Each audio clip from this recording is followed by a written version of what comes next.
WTVJ Channel 4 News welcomes you to Hurricane Andrew, As It Happened. Proceeds from the purchase of this documentary are going to a nonprofit organization called We Will Rebuild that is helping to restore economic prosperity to the devastated area. To make an additional tax-deductible donation, please call 1-800-551-1010. We thank you for the contribution you've already made to the victims of Hurricane Andrew. We also want to recognize our sponsors, Blockbuster Entertainment, Burdines, and Winn-Dixie. Their support was crucial in the distribution of this special program. I mean, there is no safe place in South Florida tonight. These winds exceed the building code.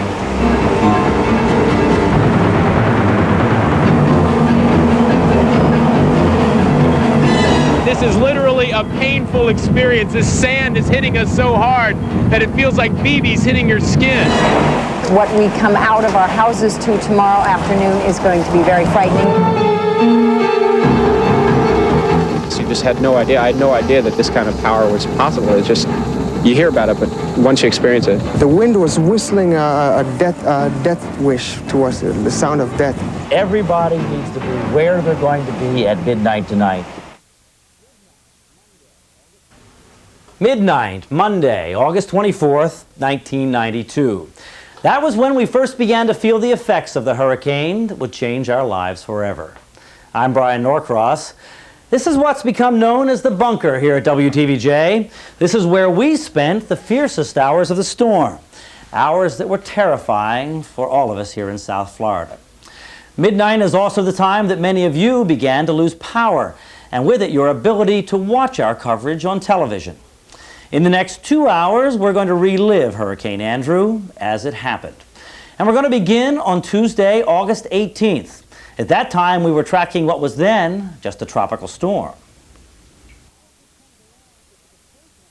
As this comes along, if it gets close enough to that, it's going to get swept up in that flow and go that way. But so far, it's looking like it's going to stay south, and this system is going to move away as well. So this bears very close watching, especially late in the week. Let's go ahead and locate it for you so you can plot it. 19.2 north, 59.5 west, 50-mile-an-hour winds, west-northwest at 21, and there you see the central pressure. It's reported now that it may be forming an eye. It was disorganized, becoming a little more organized, though.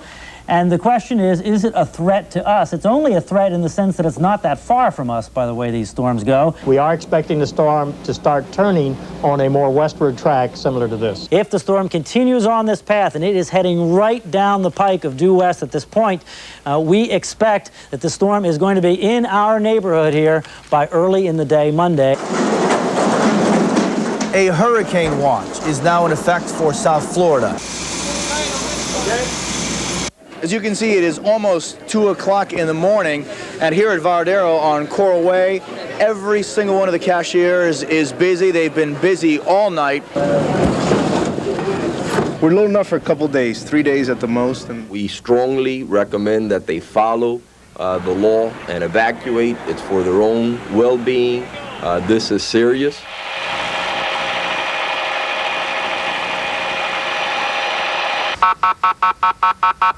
Hey, you surfers, everybody out of the pool! And when he said 150 miles an hour, I said, it's time to leave. You're in an evacuation area. What are you doing? Staying. Why? Why? I got 2 little dogs. I would not take them no place, and I don't, they would die. They are pleading. They are asking any doctor, anybody with any medical personnel to go and help out in the shelters. Are you scared? Not really. Cool, calm, and collected. At Jackson Memorial Hospital, the hallways are lined with pregnant women. Now, let me say this to you. I don't think this hurricane is going to be as bad as they're drawing out to be. But why take the chance? The process of evacuation for South Florida should be pretty much wrapped up by now. It is just about concluded. We're expecting to have the winds start arriving very, very shortly. It's absolutely for sure, no question about it. It is going to happen tonight.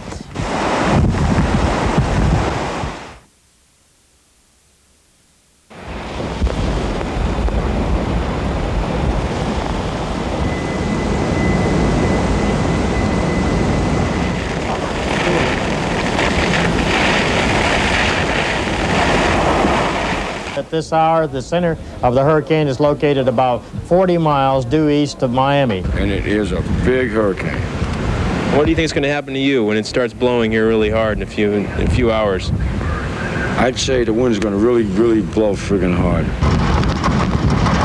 We've also been told now that they are experiencing heavy rains in the Fort Lauderdale area, so it appears now as we had anticipated. It's 11:59, in fact, it's 12 o'clock straight up. Well, we hit that one pretty good, didn't we? We sure did. It's been about 90 minutes since the buses stopped rolling in Broward County, the buses that were taking evacuees from the coastal areas to the emergency shelters, and it was about 30 minutes ago that emergency coordinators suggested people stop driving. People should have been to those emergency shelters or wherever they were going about 30 minutes ago. It's not safe to be driving on these streets anymore.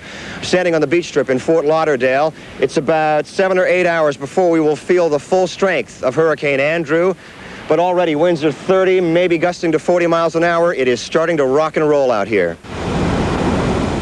We just came from downtown Miami, where there is a quiet crisis in the making. We're talking about the homeless population under the expressway. Take a look at the tape we shot.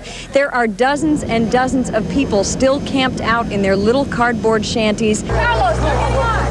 We have been told 4 county buses will go and pick these people up. The outer bands of the hurricane are now coming across South Florida. All police units have been ordered to return back to base. The ocean has begun to invade the land over here. We are standing right next to where the pavement begins at Highway A1A. Normally, the ocean breaks about 40 or 50 yards out there. As you can see, we're getting pelted by the rain. The winds have picked up. I'm having to support myself on this palm tree over here. We're just starting the long period of about 12 to 16 hours where we're going to experience the thrust of this hurricane. All right, do you have any... you want to pin down where this eye is going to come ashore? Well, it looks more and more like maybe even South Dade County. The center will be very close into the Cutler Ridge area, for instance, maybe the Homestead area, but coming right across to South Dade County here. And Brian, I don't know if I can hear the wind. You can hear it. Let's listen to it for a second, because it's definitely an ominous sound. And that's just the beginning.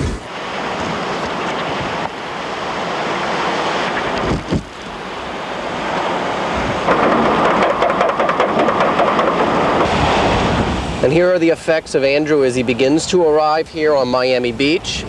You can see the palms blowing, and then over here, you can see the sand. It's almost like a blizzard, a snowstorm of sand. And here you can see the wind is really picking up. In fact, the car is rocking back and forth, and I'm sure that's evident in the picture. Here's a bicycle tied to that sign that's just flapping back and forth. And as we look down Ocean Drive, we have spotted what may be some of the first real damage, a window that's been knocked out in all likelihood by a piece of construction debris or something that's been picked up by the wind and then thrown right through that window. And on top of this 1, 2, 3, 4, 5, 6, 7, 8-story building, there's a flag on a mast that is, well, it's hanging on there. I'm not exactly sure how. We'll see whether that's the white flag of surrender. Everybody has basically left the beach, the white flag blowing.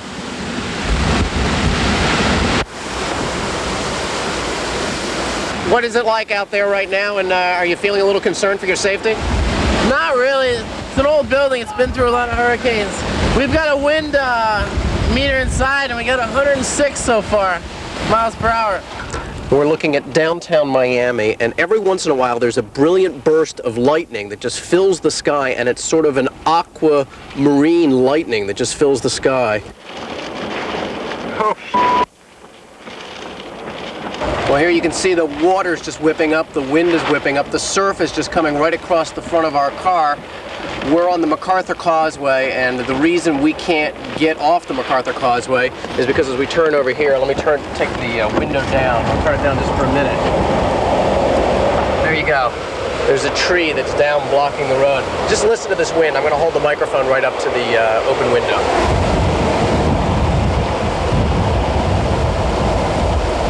We're asking everybody to get into a position where they can be safe and not be moving about for the next couple of hours, because we're about 15 minutes away from supposedly the worst part of the storm. So we're asking everybody to kind of get a safe spot and hang loose. 22, live out control. So let's try that. That's right there. I don't know what to do. I don't care. Drive. We may be into something here or worse than what we thought. Just keep an eye on us, will you? I see you, man. Let us know what the deal is. This is a strange position to find myself in, but I'm laying on the floor of the car. My head's right up here on the seat. This is the reason I'm sort of sideways. We're underneath Metro Rail. The winds are gusting outside our car up to 165 miles per hour. The car is shaking as if there were 10 people on either fender bouncing it up and down. You can see the camera bouncing here. I've got myself in this position in case some debris were to fly through and maybe hit a window. At least my head will be out of the way. Photographer Steve Schneider on the other side there, you can't see, but he's in somewhat of the same position as me, other than the fact that he's somewhat taller than me. He's 6'5", so he can't get down quite as low. This is the one place, I guess, that if we have any sense of safety, it is here, simply because we are underneath the Metro Rail, right at one of the archways, and the car is just in between. So if anything does blow through here, hopefully it'll hit the cement stilts that are holding this up. Friends, it is going to happen now for Dade County.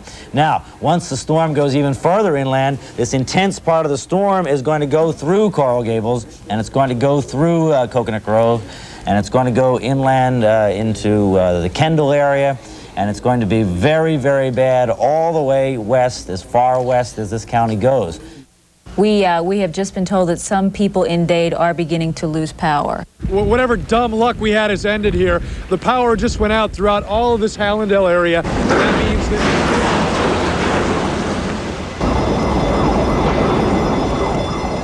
when you see us move and you're watching us, we want you to move to your safe spot.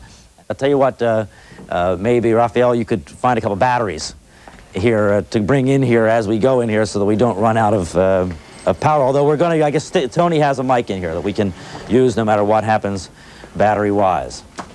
Here we are, Brian. We're all set. We're all set. I'll tell you what, this is the safest spot, without a doubt, here at the station. The absolutely most intense part of the storm right now is coming ashore at South Miami, Cocoa Plum area, the Gables Estates, Gables by the Sea, all that kind of area, just south of the University of Miami.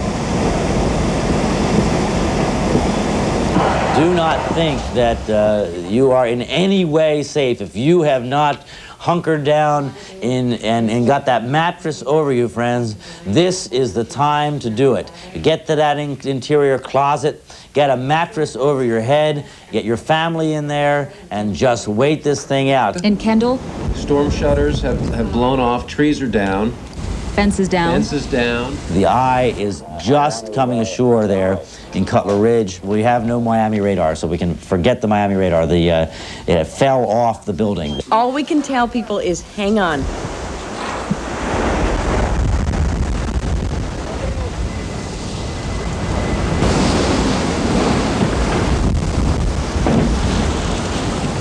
Our producer is telling us that we have an NBC reporter. Is it Bruce Hall?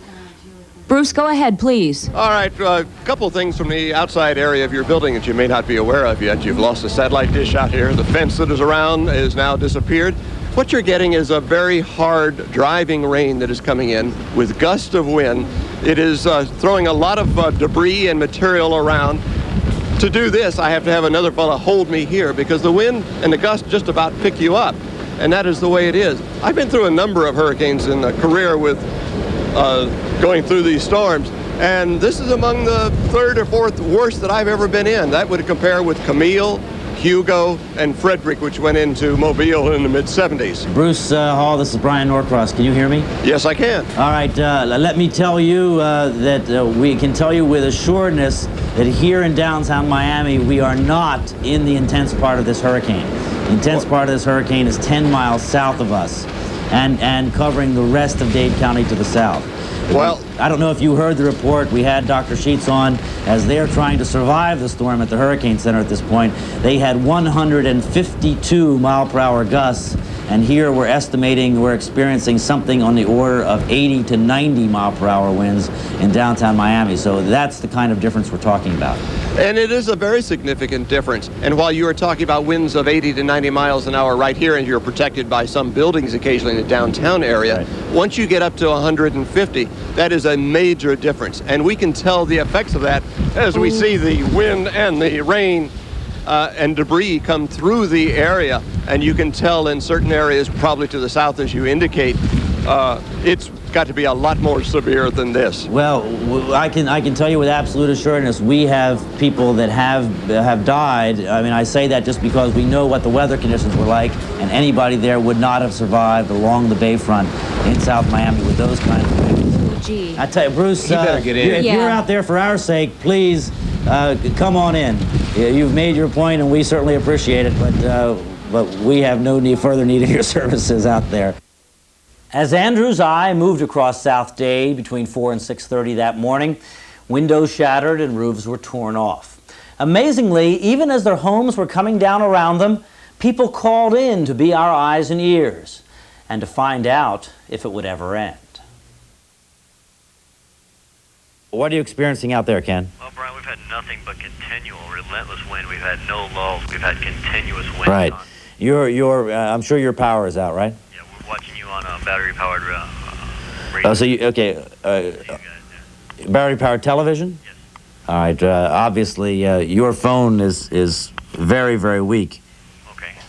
So speak up as much as you can. All right, we've been pretty lucky out here. We've only lost one window, but every once in a while we can hear some tiles coming off the top of the roof. We've lost most of our landscaping also. Apparently, a lot of people are calling, just panicking and saying, how are they going to get through the storm? Something you can tell them to just let them know what it's going to be like and what they can expect in the next couple of hours. We understand a woman by the name of Madeline in Kendall is on the phone. Madeline, what's the situation there?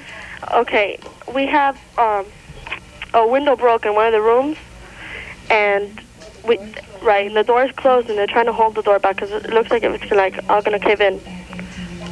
All right, that's what you need to do. You need to do everything you can to hold that door in, Madeline. And you all get all your might behind that, because you need to stay in that enclosed room there and not allow that in. Those interior doors are not made to withstand it. What's going on now? No, we're in the bathroom. My father and my brother-in-law are holding the door. All right, well, as many people as you can get on that door, you need to do that, because you are going to experience this intense storm for a good while longer. So do the best you could do to give them as much help as you can there, because it is not over. It is likely to get worse again, okay? Okay, and how long? We have a long time to go, okay? We have hours to go here before this is over. It's going to be very, very difficult, and you're just going to have to decide, we're going to stick this out, and we're going to stick together, and we're going to make it through it, okay? Okay. You know, it's chilling that the things we just sat here and talked about a couple hours ago are happening in almost precise detail. 164 miles per hour is what the winds peaked out at the Hurricane Center. 164 miles per hour. Over there, we have just left the Metro Dade Aviation Center. This is a privately owned building where planes have been turned upside down, torn apart, the wings destroyed on this particular private plane. Many of them just completely out of commission for a long, long time. Hangars destroyed, equipment everywhere. This is total devastation here at Tamiami Airport. By no means are things back to normal. And they're just coming out of the house now for the first time since the hurricane hit. This is about 8:30 this morning. Oh, my goodness. And this is their view of their bedroom. This place looks bad. It looks like Hiroshima. Tell me what you see. What I am not seeing is no emergency vehicles, not police, not rescue, not fire rescue. Forget it. The airport is closed. It's about 8:30, and we're going to tell you that parts of Ocean Drive are basically impassable. It's not a good idea to get out here at this hour. Huge lights that have tumbled down onto I-95. As you can see, nobody's getting through, and nobody's going to get through for some time. It's canceled all elective surgery for tomorrow. There is now a boil water order. There are cables lying all around the streets in South Florida, and you don't know if they're hot. They're telling us at the station that you should not be going in your car to go check on people. The storm is not over, the roads are not cleared, and it's really not safe. We have an update. Unfortunately, I'm sad to report that the death toll from Hurricane Andrew is now up to 8. 60% of Broward customers of FP&L have been left without power. That's 425,000 customers in Broward. In Dade, the number escalates. It is 600,000 customers. 72% of the entire Dade area has been left without power. As of 10:55, police have announced that all of unincorporated Dade County, south of Kendall Drive, is declared a restricted area. You're going to see before the day is out some more pictures, even worse than that. We're going to take you into a young child's room. This boy was sleeping in his room, and at around 4 o'clock, they heard a big gush of wind, so they decided that they would get everybody and move them into the hallway closet. Then, just seconds later, the roof here collapsed. The ceiling collapsed, and this here is where the boy was sleeping. So they got him out of here just seconds before. Seconds. Yes, just seconds. And I dare say that this story is likely repeated in many households across South Florida. Let's get right now to Country Walk, 137th and 152nd Street. There is not a roof to be found on probably every house in this neighborhood. Many of these people woke up early this morning to glass breaking, the roofs caving down on top of them during this hurricane that hit its full force, seemingly right there in that area. This must have been really scary. Well, I'm a nurse, and I've been through some... Right next door. There you see some of the roofs that have caved in, and this is just some of the people that we talked to. The kids were saying, "Mommy, what happened? Why is God doing this to us?" And my husband was holding the roof. My father-in-law was holding the roof. Everything fell off. This is terrible. I wish I'd never go through this again. Next time I'm going to a shelter. I don't care. We have some pictures that are just back from Perrine, where the National Guardsmen arrived at a house. Inside that house was one of the victims of Hurricane Andrew, killed when the roof caved in. Okay. We need to get to Cutler Ridge now. We can go to US 1, but it'll be too crowded, sir. We'll never make it. We'll go to the next lane, make the left. We'll be there. Air Rescue had also arrived on the scene, but it was too late from what we understand. Meanwhile, not far in the same neighborhood of Perrine, 2 school buses apparently blown hundreds of feet by the strong winds and nearly crashed through a home, from what we're told. Instead, the bus landed upside just a few feet away. It was parked over on the church ground over there, and the wind picked it up and brought it over here in the yard. Just some of the devastation in Perrine. A gentleman was asking about that who called about 10, 15 minutes ago. And just as you said, Brian Allen, that you feared, the pictures would be the same. The devastation, the twisted metal, roofs blown off homes. You see buses tossed about like toy cars. It's a mess out there. I just returned from what I thought was perhaps the most dramatic scene that I've had experience with yet in this hurricane, and that's at Baptist Hospital, where the victims of Hurricane Andrew are just coming by the dozens. During the time that we were there were 50 people crowded into the emergency room at Baptist Hospital. There you see some of the patients arriving, and this little boy, this was a tragic case. That mother was huddling him in bed, said she doesn't even know how it happened. He had a hole in his head. It's very graphic. It's so difficult to talk about, and I know you as a mother, Teresa, feel it. I was moved nearly to tears just seeing the scene at the emergency room. It's not only the bumps and the bruises and the cuts and the fact that a lot of the people had to walk themselves and drive themselves to the emergency room because rescue crews couldn't get there, but it's also the fact that they feel like they have been through the worst times of their life. And I'd like for you to hear some of those interviews just so you can hear the graphic description and the emotional descriptions these people had. In our neighborhood, it really just went right down the street, took off roofs, blew out windows, overturned trees. It's a it looks like a war zone. All you hear is things crashing, and you're going, oh, God, what was that now? You know, and you're huddled in the bathroom, and you got the little radio on trying to hear what's going on. 2x4s flying all through my house. I've lost everything I had. You lost everything? My house is a total it's totaled. How did you hurt yourself? I don't know. I really don't. All I know is at one point I turned around to check something out, and I probably hit something sharp or something, but I just don't know. I've lost all thought about everything, about what happened. I just all I wanted to do was protect myself. Just save your life. That's all.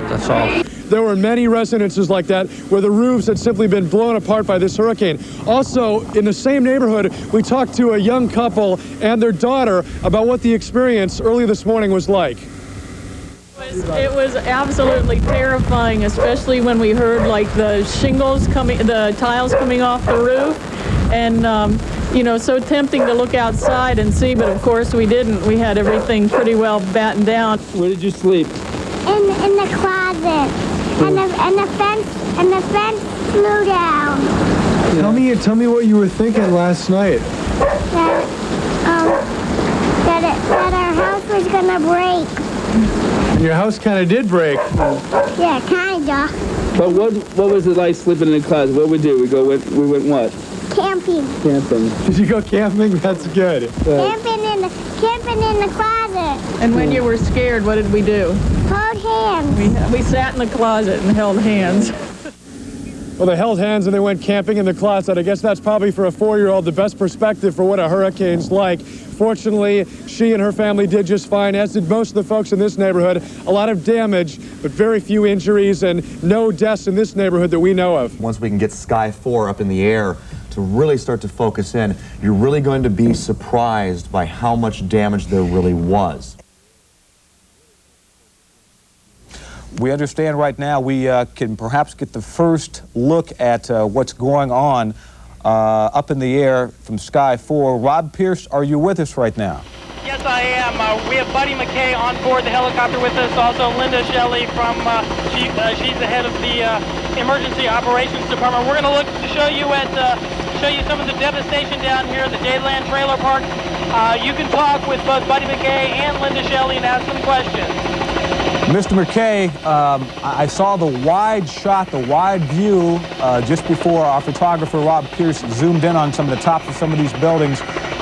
What is your initial reaction? When I saw that, I gasped.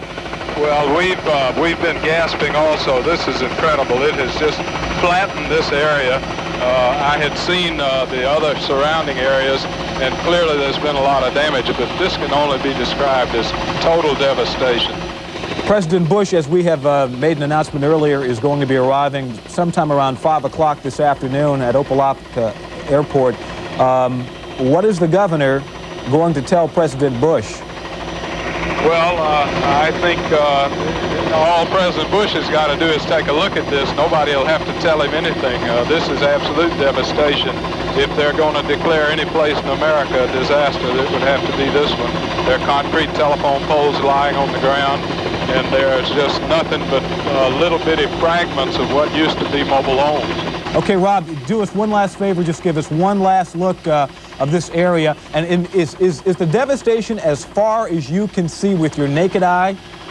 Yeah, look at it. It's as far as we can see. I mean, there's an area out here that things are looking a little better, but look at this. I mean, the roofs of the houses are gone, and this is a good mile away. Yes, I'd have to say where you see a house with a roof that's even partly there, it's in pretty good shape. I mean, look at this. I mean, this alone tells you the strength of the storm. It just whipped this house right apart. What about rescue personnel? I mean, do you see emergency vehicles in there, ambulances and the like? Not a lot right here. I'll tell you what, Tom, as I worked my way down to pick up this helicopter, there were a lot of people on the road, needlessly on the road, just to get a look at what's happening. That's slowing down emergency vehicles tremendously because they can't get around. We can't urge enough for you to stay in your homes or stay in the shelter or wherever you're at. Don't go out sightseeing at this point because emergency crews and cleanup crews have got to be able to get around. Sky 4 is over just south of Tammy Airport at 500 feet. Rob, Brian Allen, one quick question for you. As a guesstimate, 90% of structures in that area damaged? I almost have to say close to 100. What about you, Mr. McKay? I don't believe I can see a single. I don't see a single structure here that doesn't have major damage to it. As you can see, a lot of flooding over here. Look at the street. Right. What that is that's not heavy rain, and you can see the sand, see all the dirt up in there. You're absolutely right. That's the ocean that has come in there in this storm surge that came across. There you can see the incredible damage. How many feet would you estimate at this point by looking at some of this? Well, as far as the surge? It seems to me that we have evidently didn't have quite as large a surge over the whole breadth of Brian, look at this. Look at this. A boat in the pool. Ooh. Well, there's a classic shot. Photographer Rob Pierce is in Sky 4 over Miami Beach. I understand they're getting ready to open the MacArthur Causeway, and folks are heading back. And boy, look at that. Wow. Teresa, look at this. Certainly a huge traffic jam. Ooh. As we work our way around and swing around. I can't show you all the way over to the beach, rather over to Miami, but there is a significant traffic jam here on Watson Island, the MacArthur Causeway. People obviously trying to get back. Needless to say, if you can avoid coming into this mess right now, do it. Let me pan over here and show you this other side here. You can see how literally backed up it is on all the bridges, including the Julia Tunnel, which we flew over just a couple minutes ago. Now we're at Homestead Air Force Base. That's right. What used to be Homestead Air Force Base, I'm afraid. Look at this. We're going to work our way around here, and you're going to see some planes here that obviously felt the brunt of it. Every building here looks to have sustained major damage here, and as we work our way around here, you can see. That looks like that was a hangar. Yep. For the fighter jets there. 200 units, we were told last night, were destroyed. Housing units were destroyed at Homestead Air Force Base. I think so. That's what we saw just a moment ago. We're being told that's an F-16, Brian. An F-16? Mm-hmm. Brian, it's like someone dropped a bomb on this area. I just can't even conceive it yet. And this building has just been blown flat. Look at that. Oh my God. Do you know what that building was? Any idea what that building was? It's hard to say. It looks like maybe some type of warehouse structure, large panels, not much. There's some cranes down there. See the cranes? Yeah. Yes. We're right across from Toys R Us. Exactly. Actually, this is the Toys R Us store, and you can see it's pretty hidden too. I believe this is a Home Depot of all things. How ironic, a Home Depot.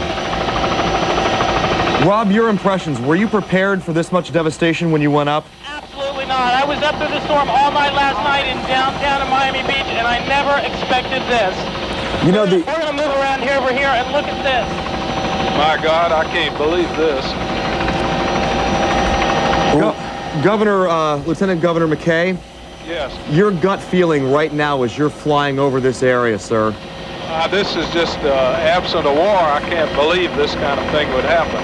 People have got to see this and realize the tremendous danger of a hurricane of this magnitude.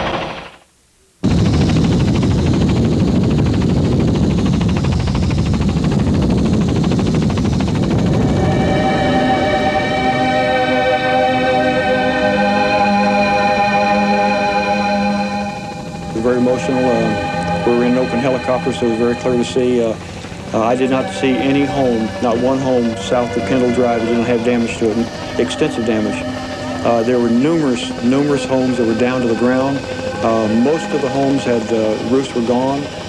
It's just almost unbelievable. I've never seen a nuclear attack before, but that's what I would envision happening.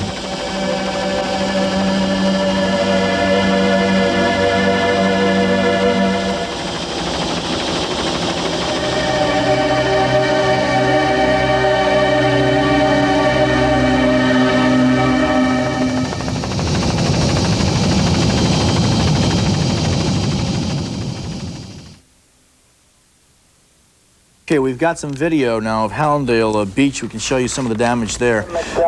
This is driving down Hallandale Beach. Again, it's the same scenario. The trees down, the street signs down, rain again, traffic lights down, some electrical wires They don't look like they're down. They look like they could be coming down if something fell against them right there. It's about 14th Avenue Northwest, if I saw the sign correctly there. Just some of the damage on the canopies around some of the buildings have been ripped out.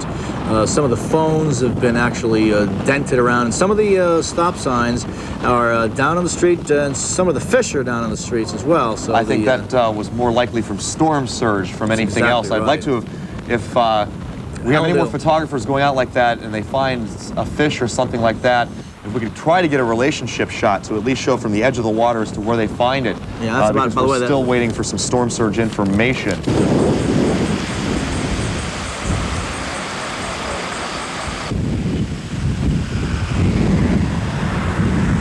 how was it? It was rough, man. The light of day was a mixed blessing. Sure, trees all over the county were twisted and toppled.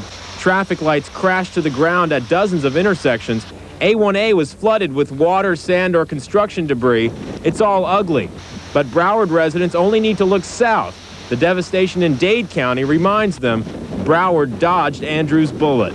We're outside Miami Carroll City Senior High School, where we spent the night inside this shelter. There are still about 2,000 people inside. We wanted to show you what's happened outside. Take a look at this tree. You were speaking of trees that had been uprooted through the night. This is a huge tree. Whoa. I'm told it's a ficus, but I'm not absolutely sure. But it may or may not be salvageable. This is one of the trees we observed from a loading dock just here on the end of the school building through the night. We were able to watch some of the activity from inside. Believe me, it was a dramatic scene even after dark, but looking at it now, we had no idea the scope of the damage. Again, this is just one tree. We're not talking about residences or losses of life just yet in Carroll City.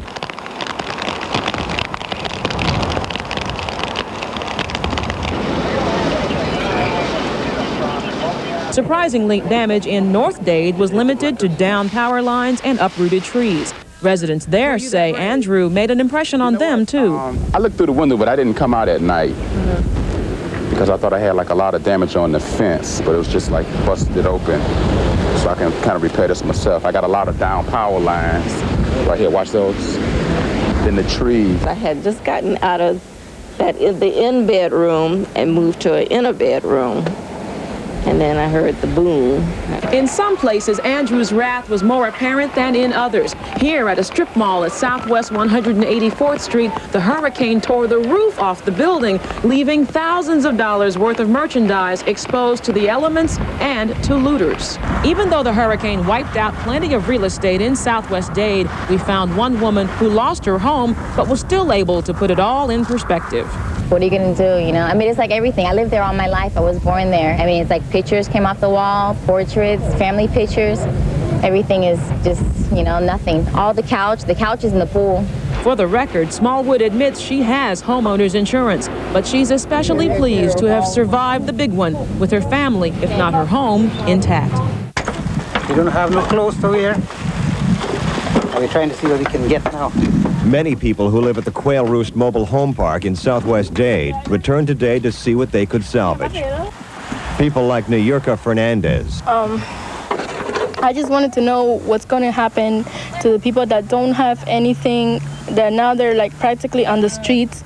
Even though a lot of people have been left wondering that, in the wake of Hurricane Andrew, there is no easy answer. We got each other. We got our lives. We got the Lord. So much to be thankful for. We got the Lord.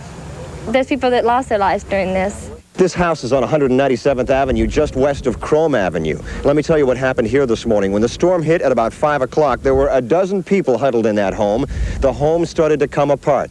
So for some reason, the people thought they'd be safer if they all ran to a utility trailer. All 12 people huddled in that utility trailer till the winds of Hurricane Andrew picked it up and turned it end over end. As a result of that, 6 people were injured, all kids aged 8 to 16, and 2 men were killed. Besides the toll in human lives, this storm also took its toll on pets and livestock.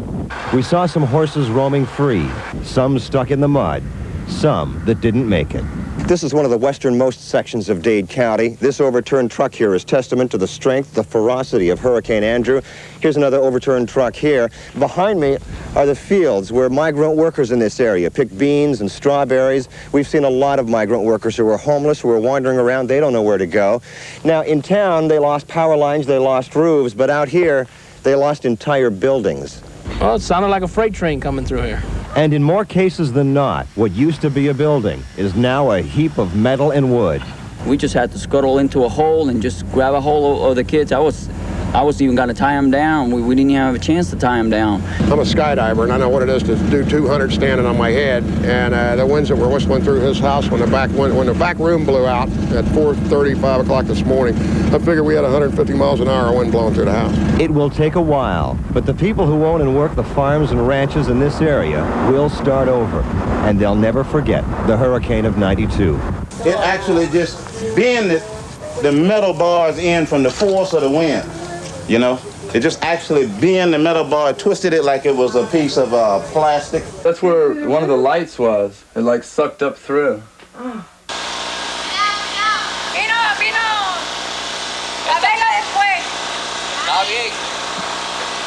Ahorita vamos a bajar por allá. Ahora yo voy a bajar para verla. Paulita, está tristona, ¿eh? Parecida. ¿Quién es la familia de ustedes?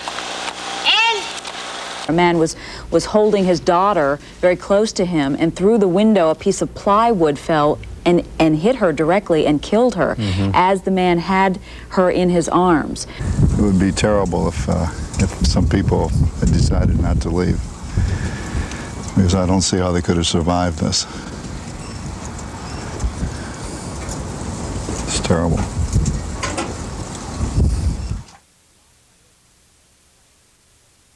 As long as I live, this is the worst thing I've been in. You know, it hurts. You work for a good house and everything. One day, you don't have nothing.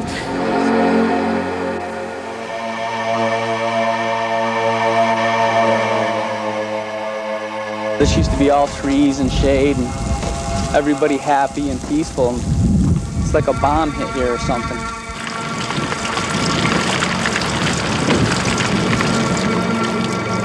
I don't understand how all these people are alive. You know, it just doesn't make any sense that these people didn't get killed.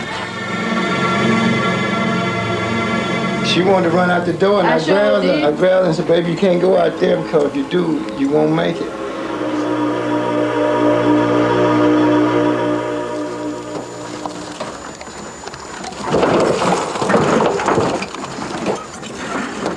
My wildest nightmares, I'd never imagined something like this happening.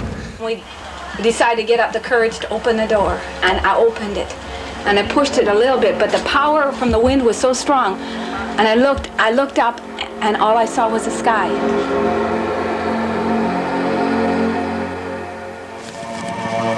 Pictures of the family. That's my niece and my great niece.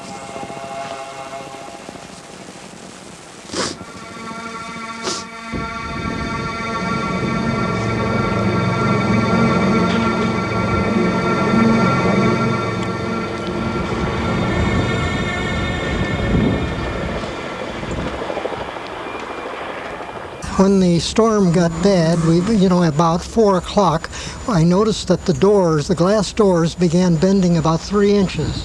So I went to the adjoining bathroom, which connects these 2 bedrooms, and opened the door and got in there. Then the wind evidently broke the door. Of course, other glasses were breaking. And I leaned against the door to try to hold the door shut during this tremendous wind. Then I noticed water coming under the door, so I leaned over and took a taste of the water, realized it was the ocean coming in, and I said, hollered to April, we better evacuate this room. So I opened the adjoining door between our bedrooms. By this time, in that short time, the water rose to about 2.5 feet, and she was on the dresser. I was on my dresser. And I climbed up and I said, we better go forward, and we went down the short hallway to the library. The wind was so violent and so noisy. Some people have described it like a DC-7 landing, but it was horrendously noisy. But the walls were going in. The walls went in next to by the fireplace, disintegrated. They say that the closets are the safest place in your house. Forget it in this one. They blew in. All of this as you were moving through the house? Mm-hmm. Yes.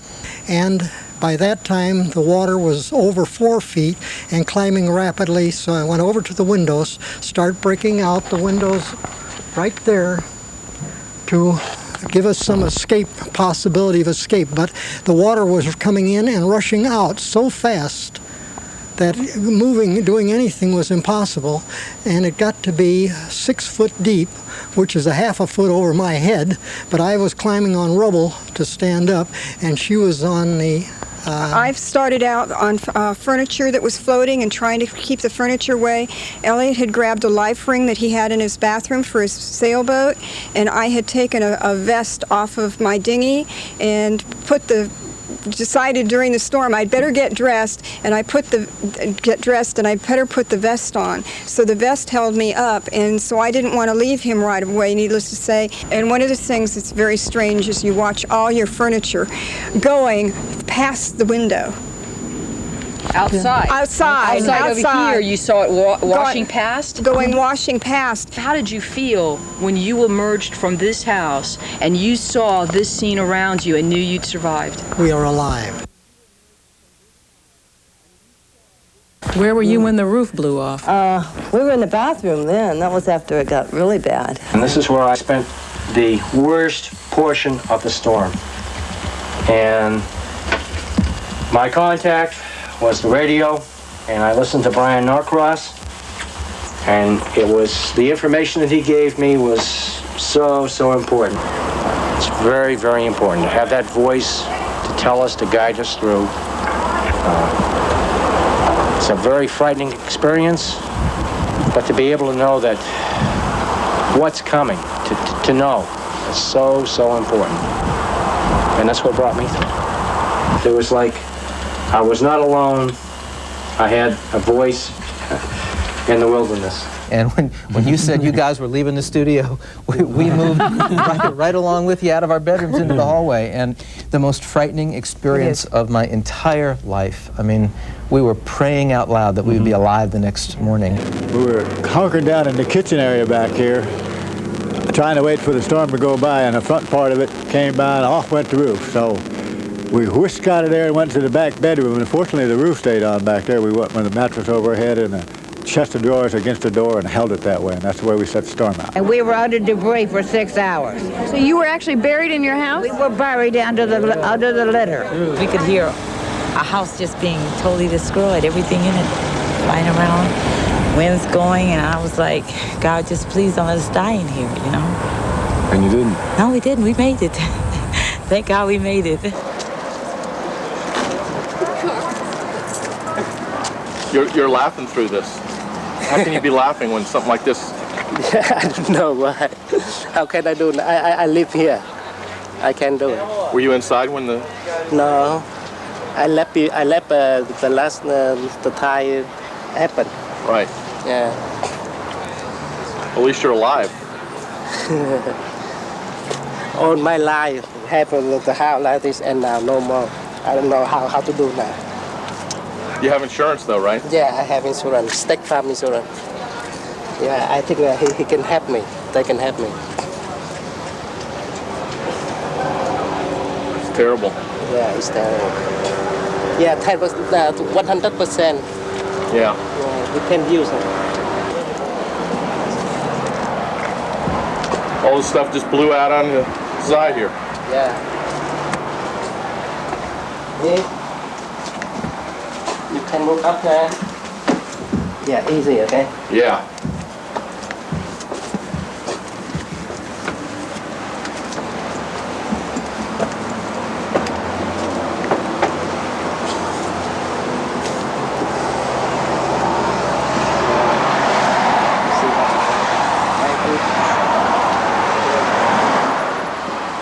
Put everything into this. All your life savings, right? Yeah, all my life savings. Put everything, every money in the house. Everything. Now everything broken. You want to see where we were when all this happened? Yeah, I sure would. Well, about 3 o'clock, my daughter and I heard the front doors flash open. So we came down here and tried to shut them back. And as we were holding the doors, these two side windows burst in. And then we went into, there's a closet down here. Yeah. Watch over your ass. This used to be a nice house. My 3 children and I, we stayed in this closet here underneath the stairs. That was our refuge. That was it right there? That was it right there. We couldn't go to the garage because our garage door flew off and the side door to the garage also flew off. So that was our only refuge in this house. That had to be absolutely frightening to be in there. That was beyond frightening. That was a supernatural experience that scared us beyond explanation. The upstairs is demolished. We can't even get upstairs. I can't get out because my car keys are lost someplace upstairs, and you can't navigate through to go look for anything. How about your kids? My kids? You talking to them? They're petrified. They prayed a lot. They're petrified right now. They're really not talking because they don't really know what we're going to do. Just waiting for Mommy to come up with some solutions, which she doesn't have right now. This is it.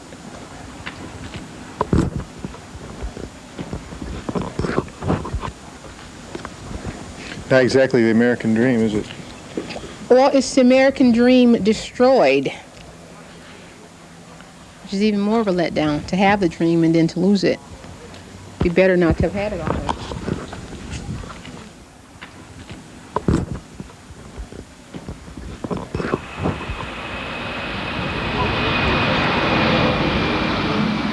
Air Force One is now landing at Opelika Airport.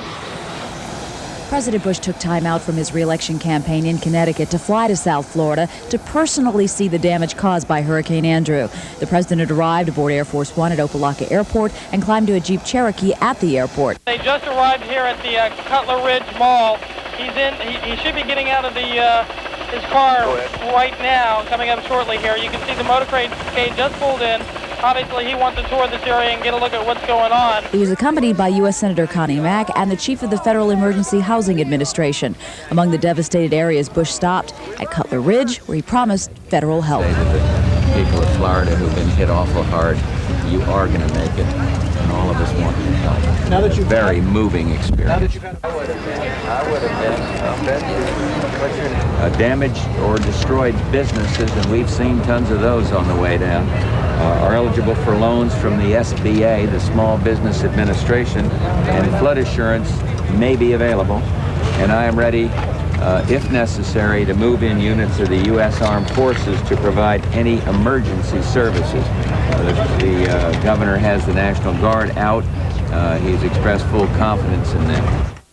As that day turned into night, many South Floridians faced the darkness exhausted and full of uncertainty. No food, no water, and no place to go. For others, shock had turned to fear. Fear that the few possessions that Andrew had spared would be stolen by looters. I wouldn't do anything.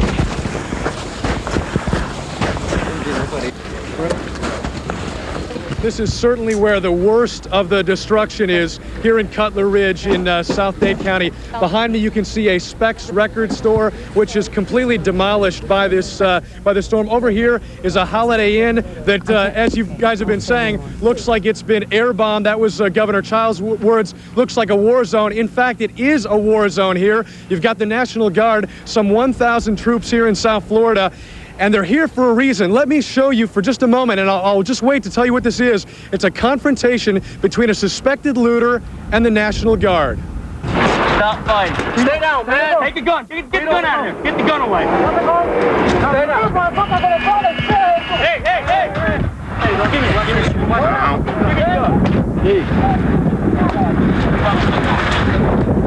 What you're seeing here in South Florida, this particular stretch of Cutler Ridge, is people looting stores left and right, taking every advantage they can of this horrible destruction. It's chaos. It's complete devastation. It's people in distress, looters.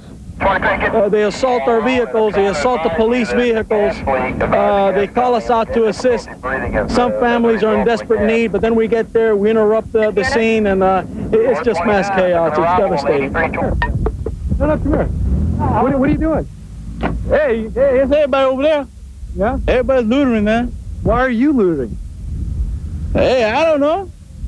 Why are you having your son loot with you? Not my son. Well, why would you have this little boy? I ain't tell that boy to do nothing. He did it himself. You think this is what you ought to do in a situation like this when hundreds of thousands of people might be, you know, their homes are devastated and you're looting? Well, you want me to take it back? Yeah, I do. Okay. I'll take it back.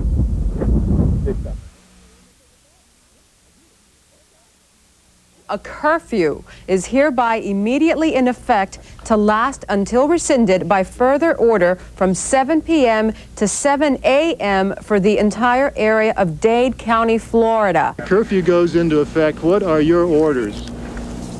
Everybody out is supposed to be arrested after 7. We are at South Miami Senior High School, which is fast becoming the shelter of record for those people who have been transported up from Kendall and the South Dade area. There's a little bit confusion about how many of these people are actually going to make it in, but at this point, let me walk over here and talk to this woman. Where are you all coming from? Homestead. From Homestead? Do you have enough supplies? You have Huggies for the baby, I see? Yes. Any bedding or anything? Are you going to be okay? Hopefully. Do they say there's room? I don't know. I just got here. Where did you spend last night? We spent it on the hurricane. We spent we was inside of a bedroom and the whole roof blew off. We ran inside the bedroom. Yeah, it was really bad. All right. Terrible hurricane. I don't never want to go through it again. Let's see if we can skirt through here, but they are trying to get all of these people registered at this shelter. They need to have a record of who is coming in and where they are coming from, and hopefully the supplies will hold in this shelter. Where are you from? Homestead. From Homestead? Are you okay? ¿Todo está bien? No. La casa? No casa. No home? No home. No home. My daughter. What happened to the house? It collapsed. The whole roof came down, everything came out. Were you guys inside at the time? No, we were at the shelter at the time. Okay, and then they moved you into this shelter tonight? No, we were here since yesterday already. Okay. You have enough supplies and bedding and all that? Yeah, pretty much. We got everything. Hang in there. The last of the buses has arrived at South Miami Senior High. We are told this place can accommodate 2,000 people, but I just spoke to the principal of the high school, and she says they don't have the supplies to accommodate that many people, and I'm still watching them come through the door. I think a lot of people are just going to kind of have to camp and call it a night here because there just simply is not enough some of the supplies to go around, so that's the situation from here. The sun sets on this day. I'm sure it's a day that not many people are going to forget that went through it.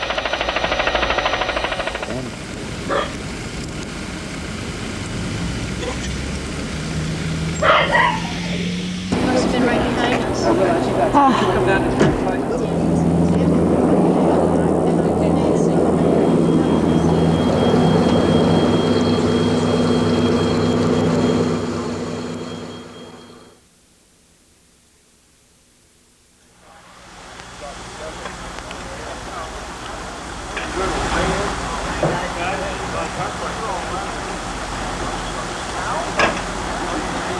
Good morning, everyone, and welcome back to Channel 4 News. The day after Hurricane Andrew strikes. They did some search and rescue last night. I understand they went to a nursing home and they recovered some folks there and made sure that recovered them alive. Well, we understand there were a couple of fatalities there. Well, you don't know. It's hard to know here because there is no lines of communication. So how do you check on somebody in areas out here that we can't get into yet because of the flooding? The trees are down, the lines are down.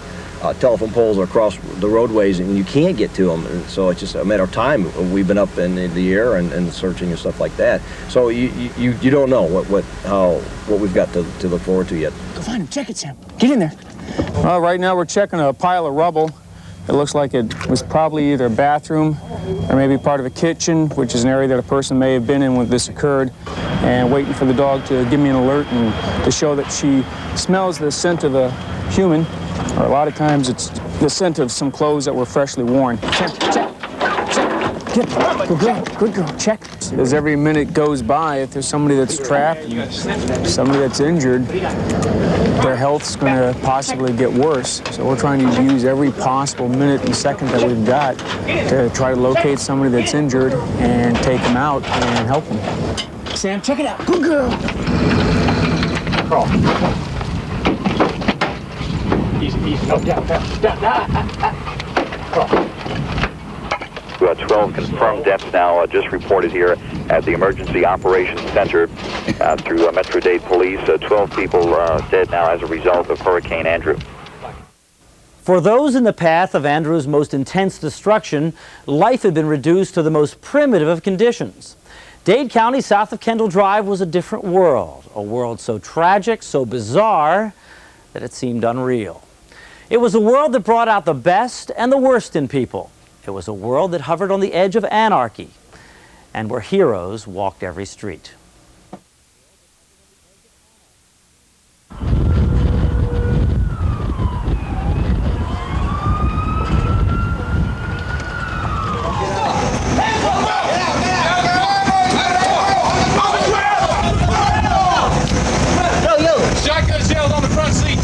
They've got their M16s. They have live ammunition clips. And this is what looters are doing, as a matter of fact. They are actually climbing through here. Every year I always go out and I buy children, my grandchildren's Christmas presents.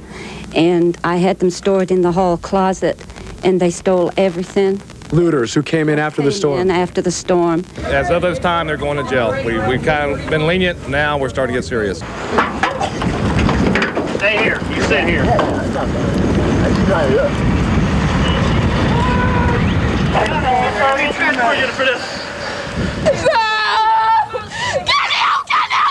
Why are you looting? None of your business. I don't feel sorry for you because I don't have food in my house either. I don't have water. I don't have a roof. I don't even have a car. All looters will be shot on sightings. And that's a real gun in your hand? Yeah. It's a real shotgun? This is real bullets. We're with Channel 4. Okay. We wouldn't be sneaking in with a camera that size. Trust me. You don't sneak in on anybody with a camera that size. honey. What's your name, sir? You live here, obviously. Obviously. Yeah, I don't blame you for wanting to keep an eye out. Have you noticed any looters? Has it been yes, like that? yes. Really? We already chased a couple out in the back there. Wow. And some try to enter the front, and We've got a couple of people stationed all through the park. So when you hear people talk about this being like a war zone, it truly does look like a war zone in more ways than one. It's not just the physical destruction, it's what the people here are going through as well. These people are totally shell-shocked. Let's take a look at what we saw earlier today. We're in an area of Homestead called the Redlands. This used to be an avocado grove. As you can see, the destruction here is total. The trees are all gone. The houses are barely livable shells of what they once were. And to make matters worse, Hurricane Andrew seems to have blown away the glue that holds civilization together. Homestead has become something like the Wild West. Everybody has packed a weapon around here. It's for extra safety. There's a lot of looters driving by. And scavengers? Scavengers. Yeah. People that haven't even lost their houses. They're coming by from as far north as Broward, and it seems like they just want to steal for some reason. So that's why you have a gun here? Yeah, I'm scared. I'm scared. I don't want to shoot anybody, but if we're going to defend ourselves.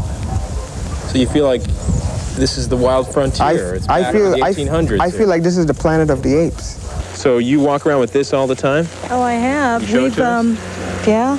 We had a friend of ours out here a couple miles north of us tell us they were robbed at gunpoint. They took all their supplies, gas, generator.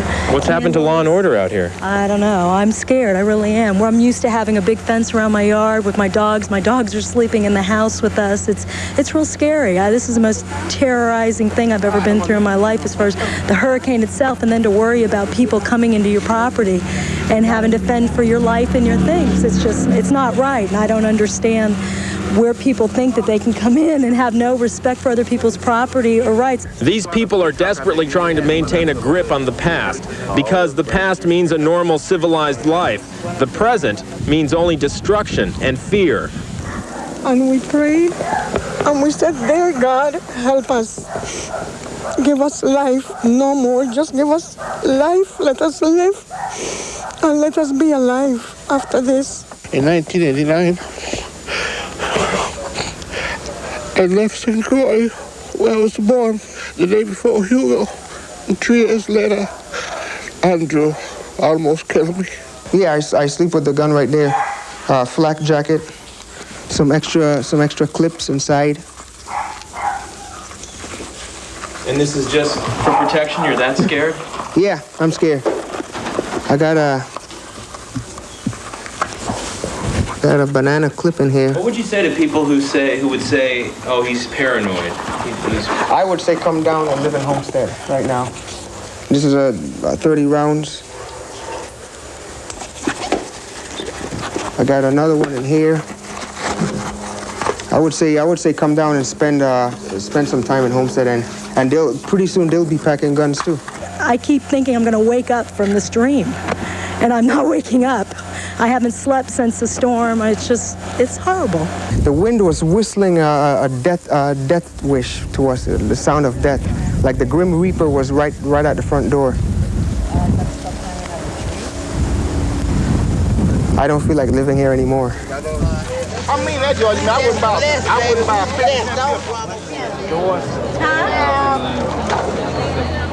What happened to your home during the storm? Everything was gone, especially mine and the baby's room was all gone. We lost all our clothing. We have no shoes. We have nothing. Everything left.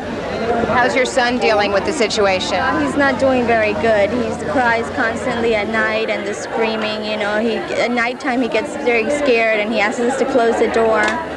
But, you know... But are you getting assistance that you need from the government? I called, supposedly. I'm supposed to hear from them to 3 to 10 days and see if they're going to come see the area where it was damaged, and they're going to let me know what they can help me with. And where do you go from here? From there, find a new place to stay at, because I had a rented house, so I have no insurance to cover anything I lost. Are you optimistic? Yeah.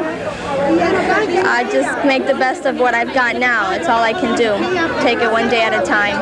Well, we're going to open whatever we can open up and cook it and try to feed the kids. So this is about 5 households coming together trying to make this one meal. 5 households. A lot of people are waiting to get back in Key Biscayne. The word from officials is that residents will be able to get back in sometime later today. We want to go home. Yes, we want to go home. We came yesterday and one of the policemen told us, this is, you want to be independent, this is what you get. We can't bathe. We can't flush our toilets. You know, we're out here working in the sun. Water is definitely a priority. Ice water. I mean, it's cold. Ice is a hot commodity. People have formed a line all the way down the block, further than we can even see from where we're standing right now. Yeah, that's a 6-hour, 7-hour wait on the average for 5 bags of ice. I've seen people come in here and steal water out of these shopping malls and center and go over here across the street on the corner and sell them $5 for a gallon of water. This guy from Tampa came down and was selling little pieces of dry ice for $3. Ice arrives in Homestead, and within moments, hot tempers flare.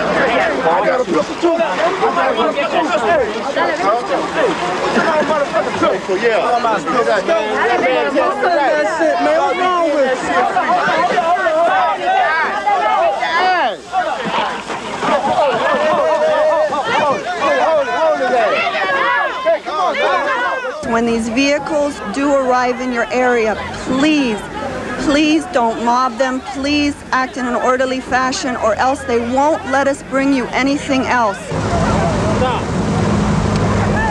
Hey, hold on. Hey, get out of here. Put it down. Out. Out. I don't know how they want to move this yet. I don't know. Brothers and sisters, please. Can't get no water. Please hear my earnest plea. We are in a mess that we didn't create. And you are in a situation where you are facing the possibility of drowning. Don't open your mouth and close your eyes. Do the opposite. Close your mouth, open your eyes, and keep kicking. We must not, in our anguish, turn on each other.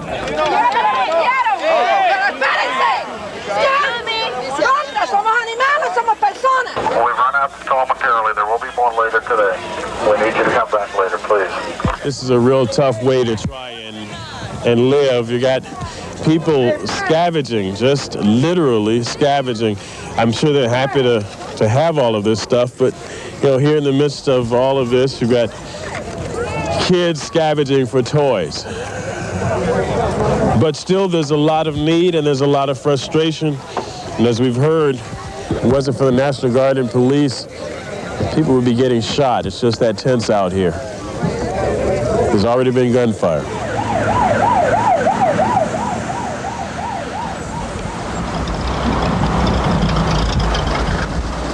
Traffic is a nightmare heading into Dade County. Heavy delays on the Palmetto Expressway. It's already slow around the big curve, and it continues slow down to 103 Street. Some intersections have signal lights, some of them don't, some of them have stop signs, some of them don't.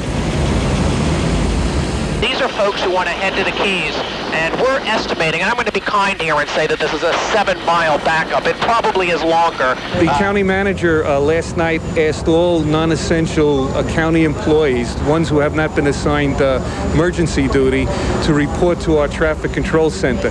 We're giving them brief training and assigning them to direct traffic physically at those locations where traffic signals are not working. Get out of the intersection. Are you having any problem with the people obeying you? Most of them, once they understand, once we got our signals clear, they understand what we're doing, they're doing it. Wait. Let these two by. Make sure you do your gas mix right, because if you don't mix it right, it'll burn out. That's the reason a lot of people don't themselves.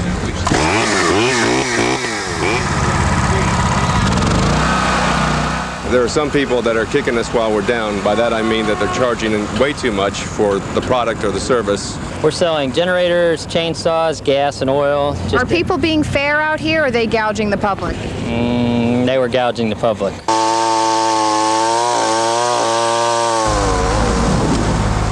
We're at Kendall South Boulevard and Southwest 103rd Avenue. I believe this is 103rd Avenue. Take a look at the devastation over here. You can see all the trees are gone. And Kelly Craig said something earlier that was very apt, and that is you never really perhaps realize how beautiful trees are until you end up in a situation like this where they are all toppled and the beauty of the neighborhood is ruined. No, we can't save this. All of this has to be removed. These trees will never grow again. We've been taking this down for 3 days now. It was the biggest tree in South Miami over our house. It destroyed the roof.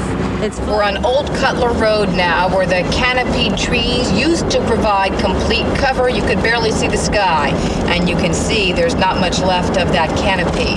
Some people we've spoken to suggest it could take 10, 15 years for these trees to grow back the way they once were. These trees were in this grove for 15 years. It was a producing grove, good grove, make good quality fruit, and made a lot of jobs for people. When the trees blew out of the ground, they broke the irrigation system up and took everything out of here. This grove is 100% lost now. It's a piece of bare land, and that's it. There's nothing else left. Tell me what this means, pal, for, I presume, there's fruit that can be had elsewhere, not maybe of the same quality as you grow here in South Florida. But what about the jobs? You've got packers, you've got laborers, you've got people like yourself who run the packing houses. How serious is this? The lime industry sustained a loss of over 4,000 acres. In the night of the hurricane. 4,000 acres is about 7 square miles.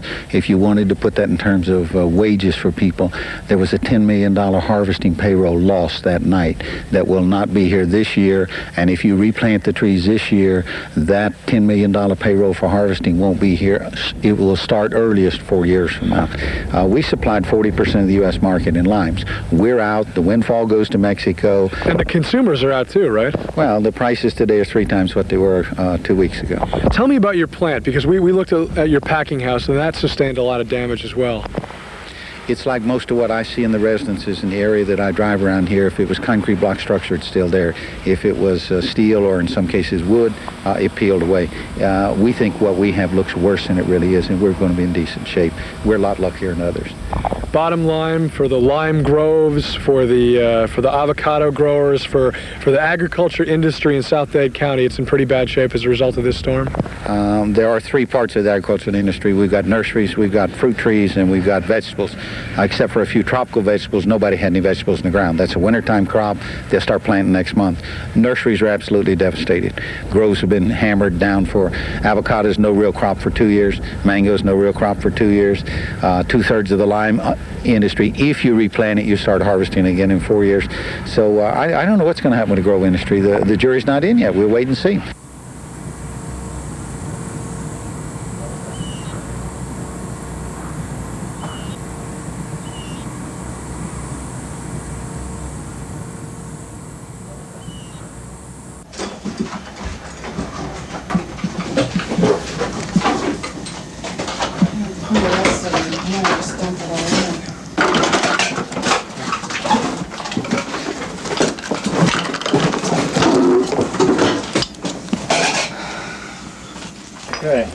Well, this is home sweet home after Hurricane Andrew.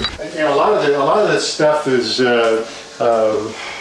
know, like the old stereo, the old black and white TV, and you know, some cast-off kind of things I just brought down here to kind of get started. And yet, I should probably pitch it all out, but because it's been with our family for so long, like the speakers for the stereo, we bought those the day after we were married. Okay, so I should toss them.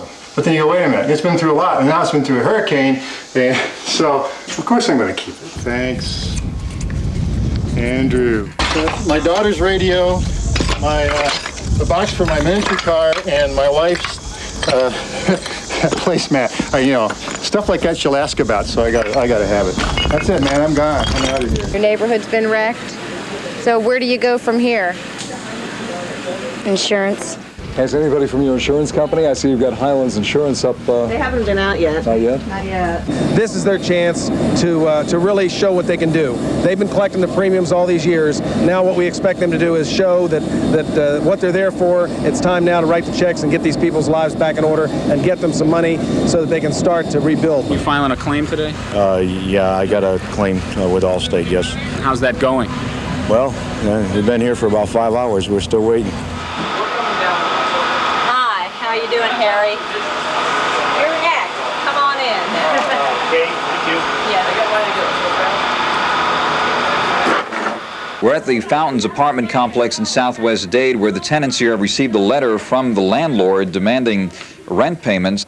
Take your cameras in there. It's not livable. What is this? I don't know what it is. It's water. It's I don't know. I could understand that they're in a bind and they want to fix it, and I could accept all that, but how can they tell me to pay the rent here? Well, for 3 months, and I'm not going to be living here. We have to leave because the whole roof was falling down. I want to see the owner telling the people what to do and what he's going to do to us, you know, for us in return. We are good tenants. Now we need him. He needs to be here. What do you think of this, Greg?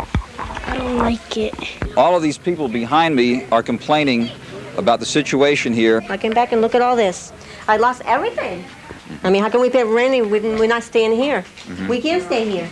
Yeah. We have a baby. Okay, we're going to go to the next apartment here. They said her apartment was safe. I want you to see what's safe. This is my apartment. They told me, oh, you don't have to worry, it's safe. The circuit breaker box was sizzling. We had to turn off all the circuits. Water is coming down. You see, my neighbors above have no roof. I got a letter. They wanted me to pay rent. I'm not paying them $1. Not $1. I cannot believe that they're going to make me pay the rent in an apartment that looks like this. It can't happen. As you can see, there are a lot of angry people out here. What's burning me up is that there's no compassion. I mean, we're all trying collectively to do something together. But what is he doing? They're collecting rent. They haven't been by once. They haven't been by. They closed the office. They refuse to talk to us, yet they're trying to collect our rent. I can't live here. I have to go, and I don't have no furniture. I have nothing. So you're appealing to the landlord to do something about this horrible situation? Well, I mean, I'm not paying the rent. You know, I already talked to attorneys. I talked to people. How can I pay the rent for something that's over there that's destroyed? The manager has just come here to check out the place. I'm very upset with the people here because they took no precaution 24 hours before the hurricane. There's been no cooperation with residents towards their neighbor or anyone. Where were you guys before? Not now. Okay, where were you guys before when we needed you? Where were you? As you see, we have people out here working.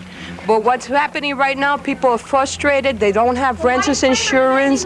And what happens is that, you know, they didn't take precaution. And I went and talked to her, and she said if I don't pay my rent by September 5th, I'm going to get in trouble. Oh, no! Oh, no! The hospital, set up at Homestead Middle School, looks like a scene out of MASH. Doctors, nurses, and other volunteers attending the injured, amidst what one physician described as organized chaos. We're dealing a lot with the heat stress and cardiac arrest problems, people that are suffering from heat fatigue. So they're just dying now after all of this? Yes, ma'am. We've had probably 3 or 4 yesterday, and we've had a couple today so far just in the city of Homestead. I think it's a terrible mess. And everything else. No insurance. No insurance. My car is devastated. But I'm not the only one. There's quite a few people that are going through the same thing. Look all around. It's a very lost feeling.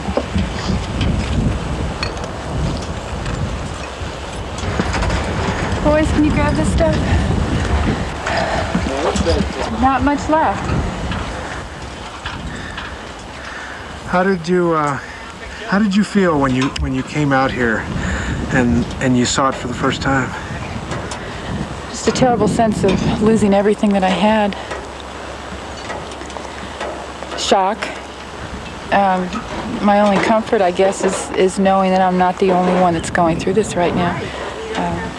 I don't know what I'm going to do, but I'm sure nobody else knows what they're going to do either. And somehow or another, I guess we'll get through this. There's things to be thankful for. We're alive. Yeah.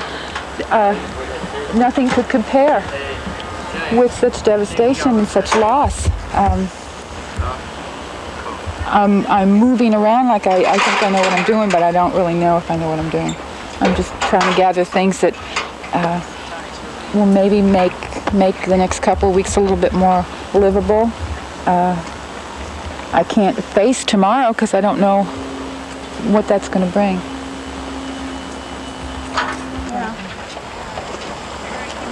I just could not believe, I knew that there was going to be windows out, and I knew there was going to be roof damage, but I never thought that I would see just a flattened.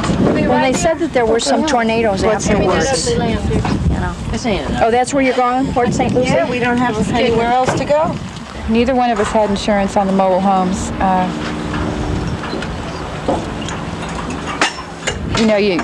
You make decisions in life. You don't know. It's like car insurance, life insurance, and it was just one of those things that we didn't think. Probably we just never thought it would happen. It did. And this will pass.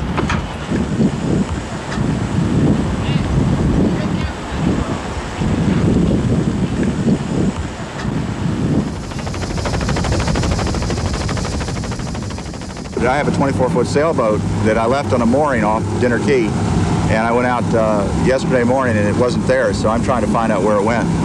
I'm hoping it's up on somebody's lawn. To show you the power of the ocean, the rising ocean during a storm, all you have to do is look at the backyard of this house on Old Cutler Road, and you see the Seaward Explorer. I've been in a couple of blows, but this one just kept on going. The water came up to the bottom of that lamp there. At any point in time, did you say, I made a mistake? No. Absolutely not. Look, I'm here. That boat's 50 years old. It's afloat. Those boats are brand new. They're on the rocks. I didn't make a mistake. I built her to do that. I was lucky enough. What's the name of your boat? Jimmy's Hurricane. Jimmy's Hurricane. God almighty. I wanted to point out something else that we saw earlier in the day as well. In Florida City, there's been a lot of talk about these monkeys that have escaped here in South Florida as a result of the storm. And we found them this afternoon in a field near Florida City. A couple of law enforcement officers told us that they'd spotted them. We went out looking in the field, and yes, indeed, you can see them scampering along here. We've heard from police and other people that say that these things can be carrying hepatitis and possibly AIDS virus, and said to, if you see them, shoot them. All right, and he did. He did. He took 2 shots at him, and there was another one with him that got away. Stand on any corner in South Dade, and this is what you see. People driving cars that under any other circumstances would be considered undrivable. They are bruised, they are battered, they are bandaged. But for most people, this is their only link to the outside world. Not only is the windshield missing in that one, they have a little less headroom.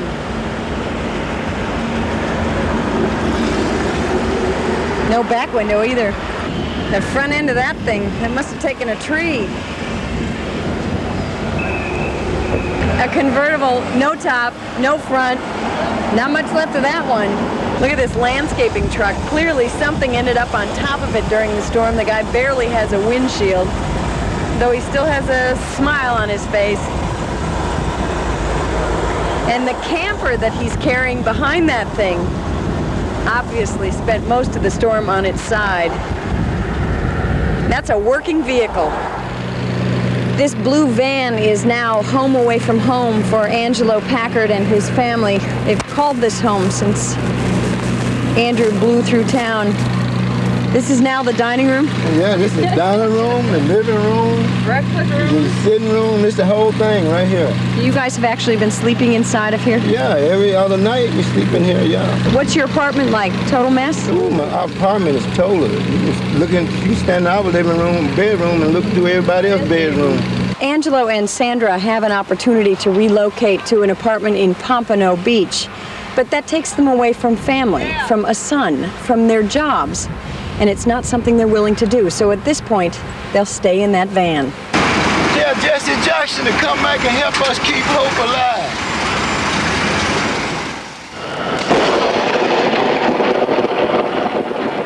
Take a look out here. The rain has started to kick up again. We came out about 5 minutes ago because things have subsided a little bit. Carlos, if you can, take a look at my feet. Look at how much standing water there is. And I mean, for the last half hour, 45 minutes, it has been coming down relentless. You got to remember, most of the roofs down here are gone. So whatever contents people have not been able to salvage yet, now they're getting just dumped on. This rain, like I said. This is a mess. This is the second day in a row that these poor people have faced a huge onslaught of rain. In fact,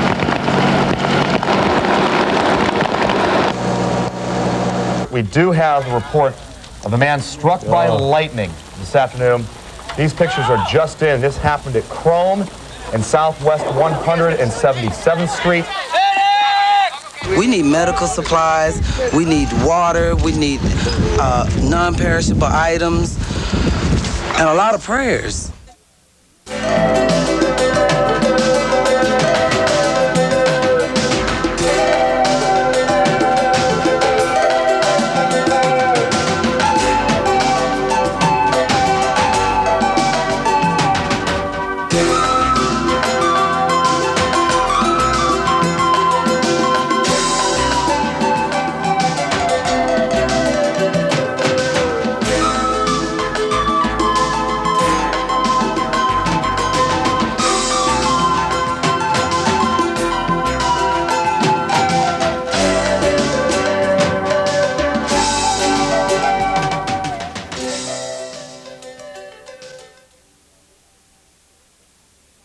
These are the kinds of stories we're talking about. Neighbors like Paul and Pam who are basically just sharing their resources. I had the chainsaw, but I didn't know how to work it. So he knows how to work it. I have the pieces. I have the oil, he has the gas. I'm meeting a lot of neighbors I didn't know. Yeah. Unfortunately, you know, a disaster has to come along to get people together. There wasn't a lot of activity happening as far as shelters opening and things like that, so we got with the city manager here in Homestead. We broke into this school, and now we're operating a shelter. Until we have people directing this effort, then the people who want to help will have to do it on their own.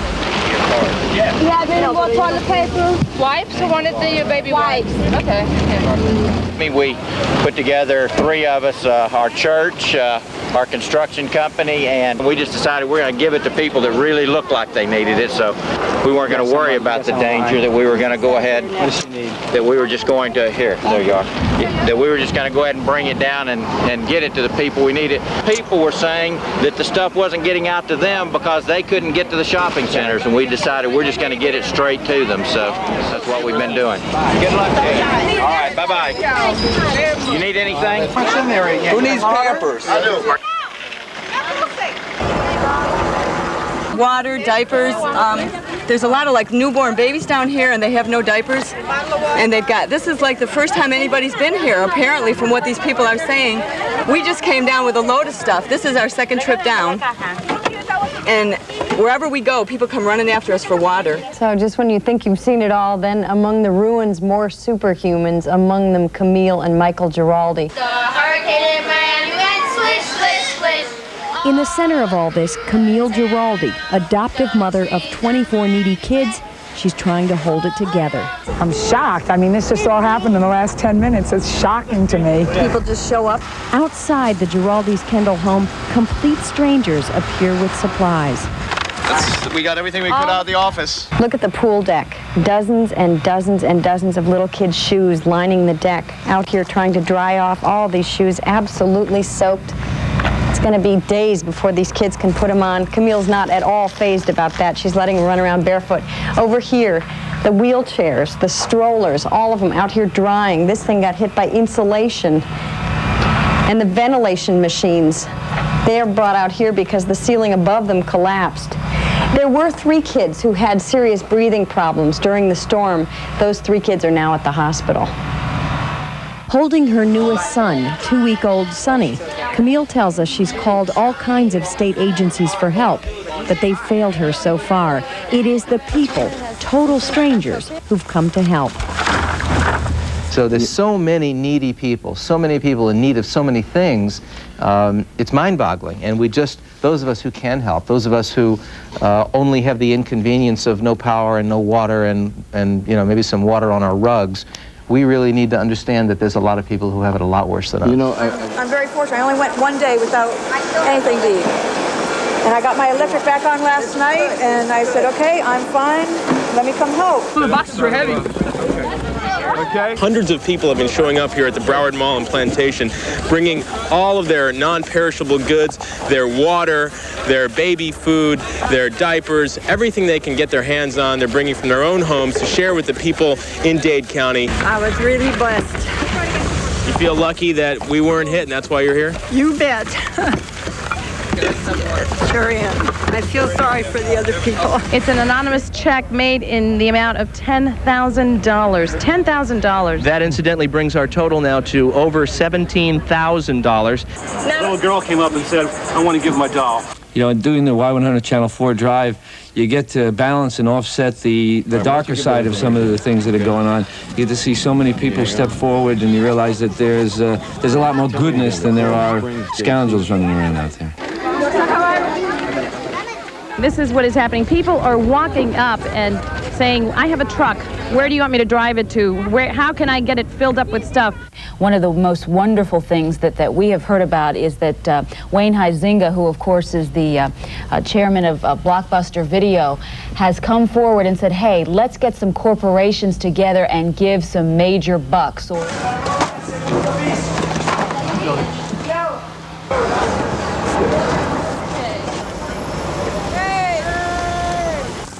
Passing by looking for ice, and we just saw people out here, so we stopped. And nobody knows where this stuff came from? No. It just appeared in this field? Yes. It's kind of strange, isn't it? Yes, it is, but thank God.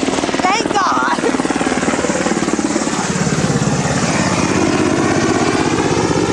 What is it that motivated you this time? People, my town. You are your brother's keeper. You are.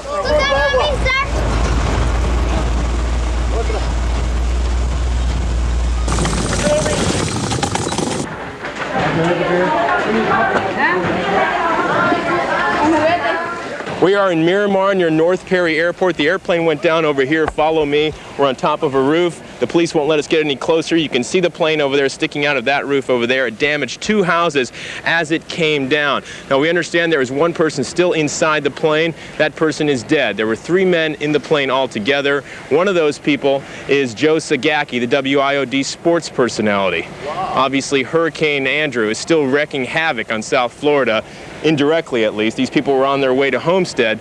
It was a relief flight. We had organized a relief effort to bring food down to the migrant farm workers in far southwest Dade, and we had loaded up the planes, and I took off first, and then I got down to Homestead, and his plane didn't show up. The 2 deaths in the volunteer airlift brutally demonstrated what we've been gradually realizing for 3 days now, that although the volunteer relief effort was incredible, it simply was not going to be enough. I can tell you that you won't be left to pick up the pieces by yourselves. There's nowhere to go. They're going to raid our place, what we got left. And we got nobody somebody help us board up everything.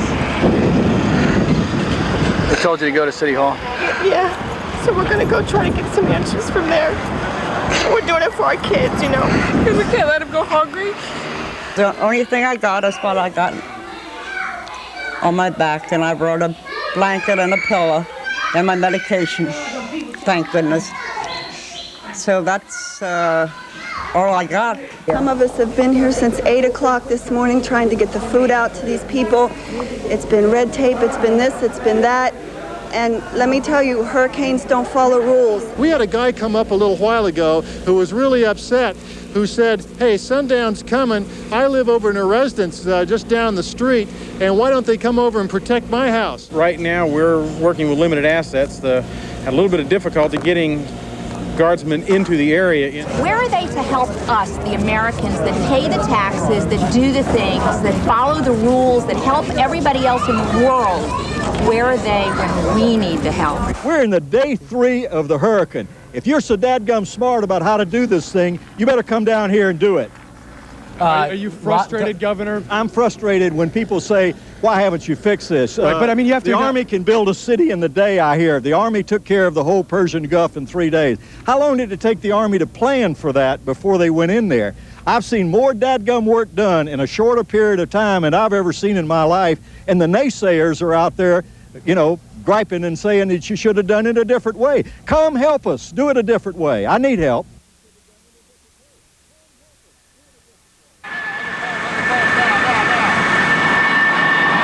A new day has dawned, and believe me, we anticipate a much better day than we did yesterday. And our military resources are responding promptly and massively to the hurricane disaster. She is on the ground. We now have soldiers with mobile kitchen trailers at Homestead Air Force Base.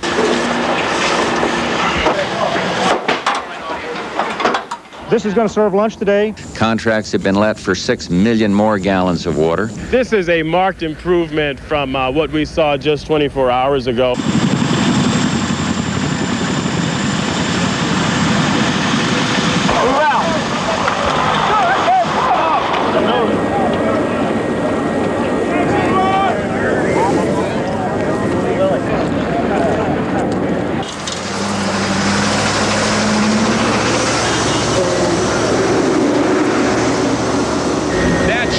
Taking off from the Sylvania is sometimes called the world's largest floating refrigerator.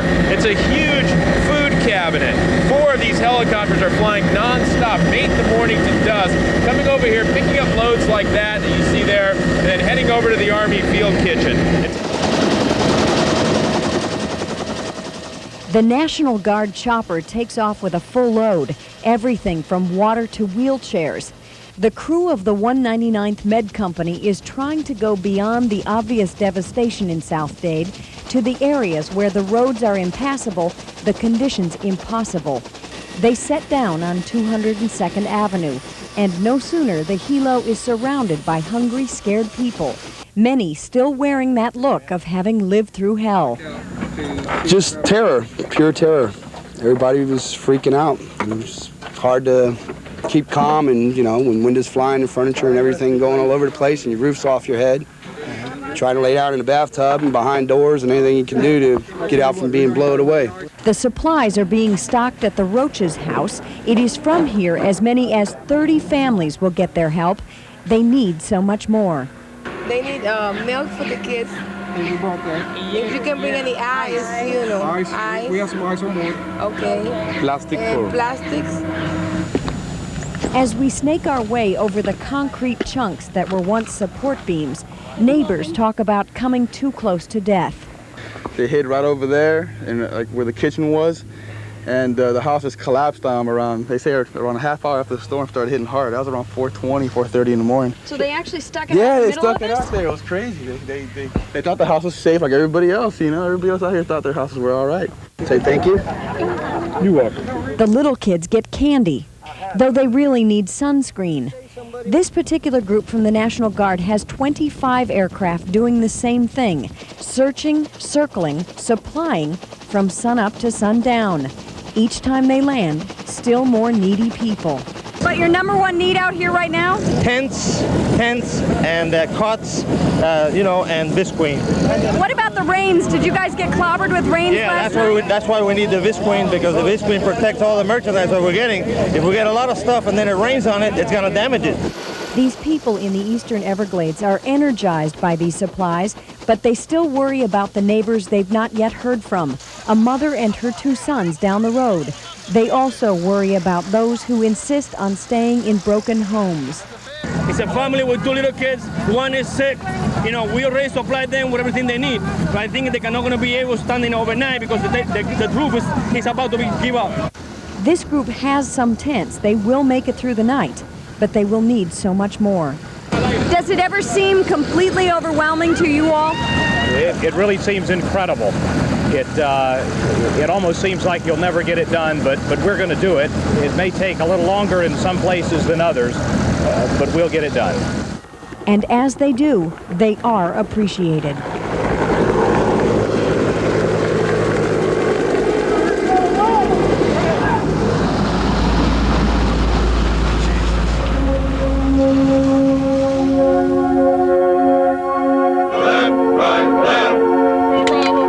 Good seeing all these people come through and really helping out the people. They have no food and their homes are all busted down, and just glad to help them out down here. One more, I think it's going to be about all.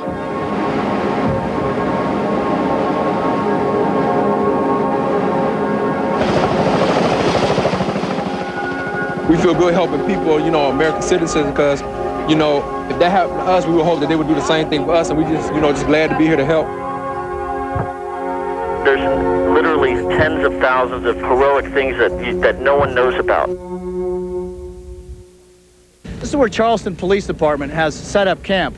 And they are here with a whole contingent of police officers, and they are aiding the Homestead Police in the arrests. But we're trying to share our experiences with Hugo, and sometimes it has helped them in a couple of situations thus far. They have literally just walked away from their homes to protect other homes. I went to my house last night. The first time I was able to go to my house was about 14 hours after it hit, and about 50% of my house is gone. MRE. So rescue workers from Orlando and dog teams from Jacksonville pour over what remains of this trailer park, tearing into the debris, hoping against hope that if someone is here, they might still be alive. These crews are coming from all over the southeastern part of the United States, 800 of them. Looks like a military convoy. It does. A convoy. Approximately 700,000 homes and businesses have now been returned to service after the first day of the devastation left by Hurricane Andrew. We turned the building on the other day, got fireworks and applaud and all kinds of stuff. Makes it worthwhile. Let it go, babe. That's pretty ridiculous, isn't it? Many of South Florida's irreplaceable community treasures were damaged or destroyed by Hurricane Andrew.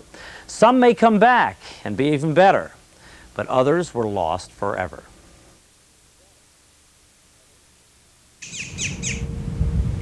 Okay. Hey. Okay.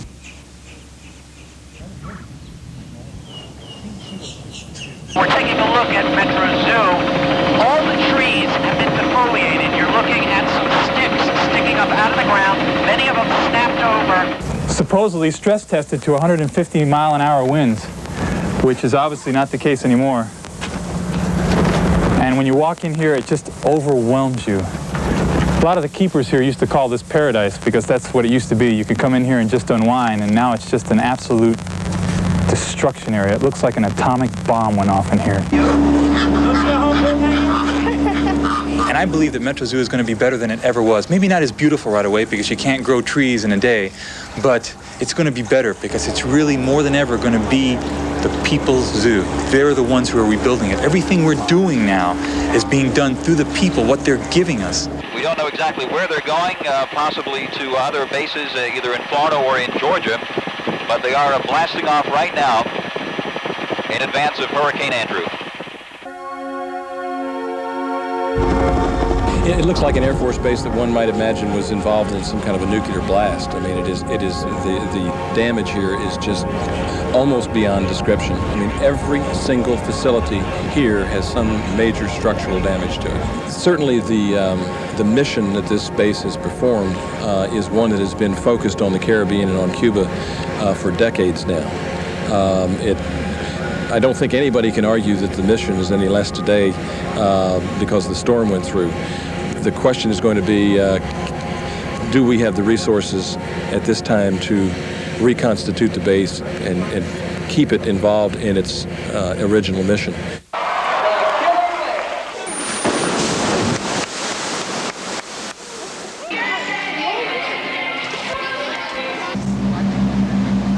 With all the damage that has to be repaired, operators here at Miami Seaquarium say they have no idea when they're going to be able to reopen.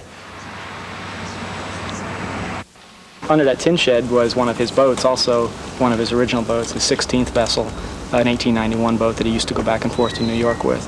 Gone. It's some splinters on the property.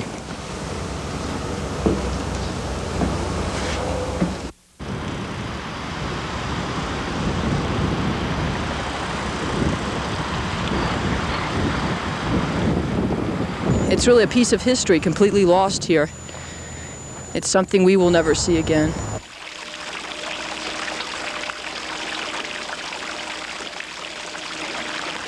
When you go into the gardens, we've got many years of work to get back to where we were looking before Andrew. But we're here and we'll be back. We made it through pretty good, I'd say.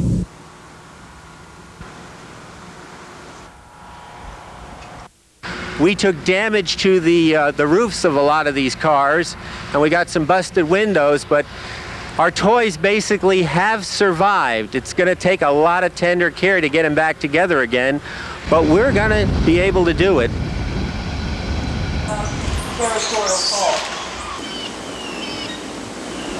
So where do you go from here? Well, we're going to start from scratch. We're feeding the animals. We're keeping them well. After we get the animals, paths cut to the animals that we can reach them, and get them to the point where they're psychologically healthy and well, and get them calmed down. Then we're going to clean up the paths so that we can start repairing.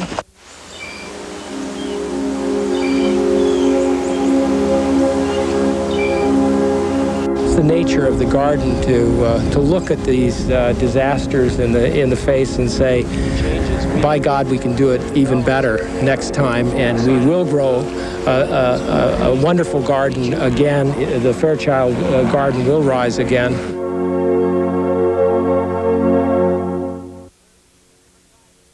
We're looking at the different kinds of construction of these homes. And what was it you were saying? Well, there's actually three gradations of things here. Over here we have the CBS type construction with tile roofs, right here. Next over here we have the mobile home park and the manufactured home park. And then next over there we have the wood frame construction of the country walk area. And you just look at the gradation.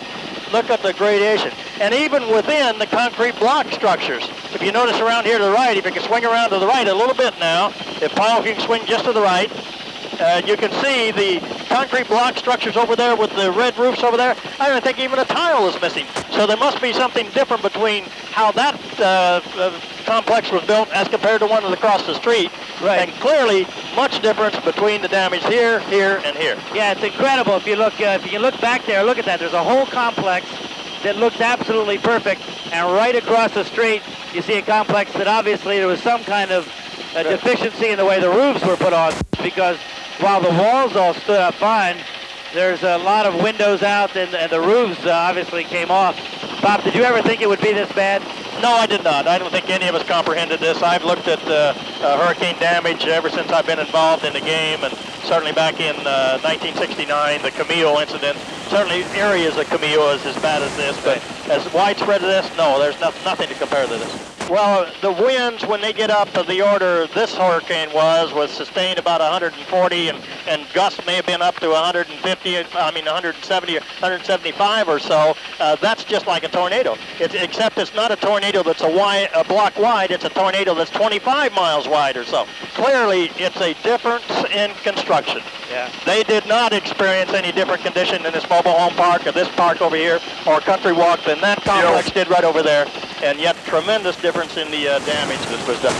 For just a few percent in the cost of construction of a building, we'd had the kind of buildings that were over there, and we'd instead of this 15 to 20 billion dollars in a loss, it would have been far, far less. And those people that my own secretary that had to go through this thing with construction that failed around her, and my family, fortunately, were out of this area, but those people that had to go through that, there's no excuse for that. We should have been doing something about this a long time ago. At first sight, this damage is unbelievable, but then when you think about it, this is the outside wall. This is the outside wall. It's supposed to protect you from the elements. This is supposed to protect you from a hurricane. It's just a thin sheet, almost like paneling. In fact, that's probably the way you would describe it.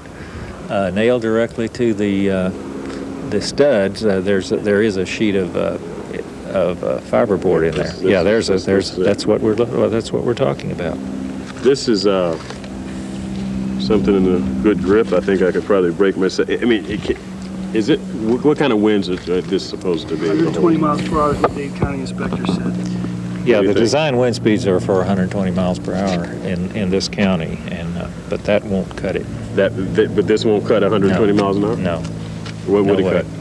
I have no idea, but it's a lot less than that. 100, maybe. Keep going. Keep going down. Down. 90. This is Hurricane Ed. Hurricane Ed just destroyed this house. Just destroyed the house. That's great. Hurricane Ed. Lennar is out there trying to put on this facelift because they don't want everybody to see their hurricane damage. Who bulldozed your driveway? Man, I just went over there. This man right down, I could take you down the cul-de-sac, and they have specific orders to go. There's heavy machinery graded across my driveway. Driveways, and when you see my cul-de-sac, we're talking about there's a heap of my garbage in the cul-de-sac. This man in the green hat here, the chartreuse hat, is the one who told me the exact order he got.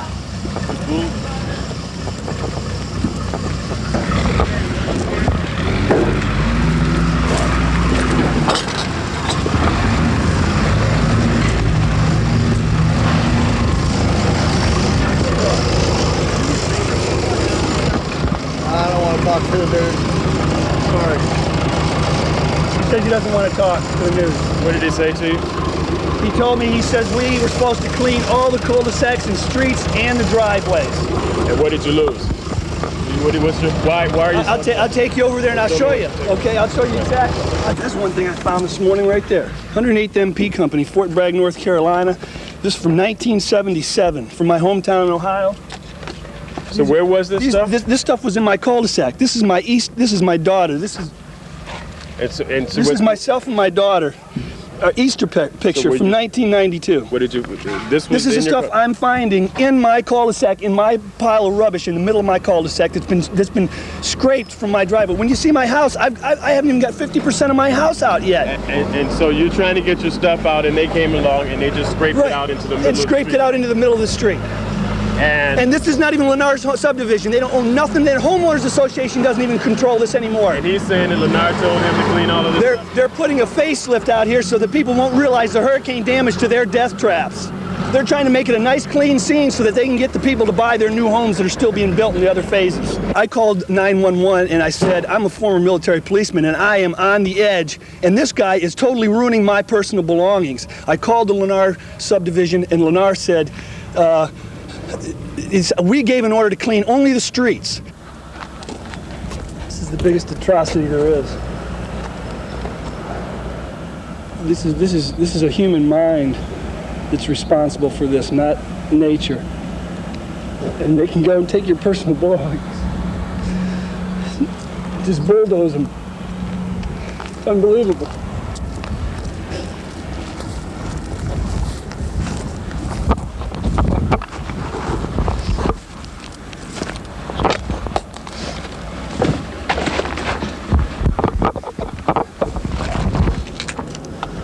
Found that over there in the pile. It's a Miami Herald picture of Martha's wedding picture. Found some Easter pictures. And I don't know what else is at the bottom of the pack, the stack. One of the most important questions that's being asked in the aftermath of this storm is, why did some neighborhoods suffer so much damage and others so little? We're in Country Walk, very hard-hit neighborhood in Southwest Dade, with Dr. Wen Chang at the University of Miami. Dr. Chang, you've taken a look at this house for us. You're an engineering expert. What was wrong here with the construction? Oh, I think it's a shoddy workmanship and also inferior material was used. And if the building would have been up to code, what do you think would have been the extent of the damage here? I would think the extent of damage, you will see the roofing tile and as well as the roofing paper throughout, but the structure will be intact. Okay, and today, a resident here in the Arvida community filed a lawsuit against Arvida and the former owners of Arvida, the Walt Disney Corporation. We should expect to see a lot more of these, given the allegations by engineers like Dr. Chang of just how poor the work might have been here. To destroy this place and bulldoze it. That cannot be done. Wait, hold on a minute. I think that this is indicative of the building quality in this community as compared to one still within the eye wall area that on the map that the Herald had. It appears to be poor quality, and we can't get any answers from them. And those answers might be a long time coming. But as we sift through the debris of the broken homes and the broken lives that Andrew left behind, what have we learned? Well, we've learned that we can live through this, both as individuals and as a community. We lost some people to Andrew. Let's hope with a little more education, a little more work, that we won't lose anybody the next time. We can learn to build a better city here, to build better buildings and to build better bonds between people. That process has already started. What didn't we learn? We didn't learn the high-rise lesson. We don't know what would have happened if that intense core part of the storm had hit Brickell Avenue, or Aventura, or Hallandale, or Hollywood, or up to Pompano Beach. All those high-rise condos with all those unprotected windows. We don't know what would have happened if that intense part of the storm had hit those areas. We also don't know what would have happened if that intense core part of the storm had hit downtown Miami or downtown Fort Lauderdale, the economic centers of our region. What would have happened to the long-term economy of this area if all those jobs had been lost? We just don't know.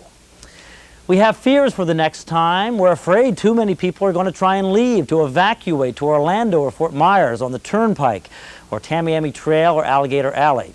That thousands of people will get caught in their cars trying to get out of here, and then the storm might veer off just a little bit and hit where they are, and there'll be too much traffic, and they'll be trapped there in their cars, the worst place they can possibly be. We need to thank lots of people. We need to thank the people that came from all over the world to help us here. We need to especially thank those people that came from South Carolina. They left before the storm even hit. We need to thank the volunteers that gave their time, their food, their money, their supplies. We can't thank them enough. We need to thank all the people we talked about in the last 2 hours that worked harder than they've ever worked before. And we need to thank the staff here at Channel 4 that put together a plan and kept us on the air throughout the storm. We can hope this has been the storm of a lifetime, but we can't bet on it. We're hurricane veterans here now, and we know we have to build a better city. We have to check our buildings, building by building, house by house. We need to be sure that they're ready for the next time a storm comes along. We know the quality of the people here now. We know their spirit. And we can hope this spirit stays with us as we rebuild South Florida together. Somebody prayed for me. Took a little time and prayed for me. I'm so glad they prayed. I'm so glad they prayed for me. Thank you. I got some extra, any more paper products? Yeah. All right. What do you got? Thank you all. Bye-bye. Gotta stick together, make the best of things. You know, this thing ain't gonna kick my butt, or it shouldn't kick nobody else's, but you know, we still have our life, we still have our, you know, our dignity and all that. So we make the best of it, stick together, and I'm sure we'll get out of here, because I'm gonna be living in the same place, you know, and I'm gonna come back, and everybody else should come back. Where do you go from here? We just rebuild. We don't quit, we just rebuild. This got started this morning. We put about 50 guys from the community to work here, and they're all willing to go. Tired of sitting around moping, you know? Just get in and get something done. So you were able to find a lot of people that are ready to go out and get started on this stuff, huh? I didn't advertise at all. We just came over here and started working, and people came from the communities everywhere and didn't ask how much they're getting paid or anything, just started working.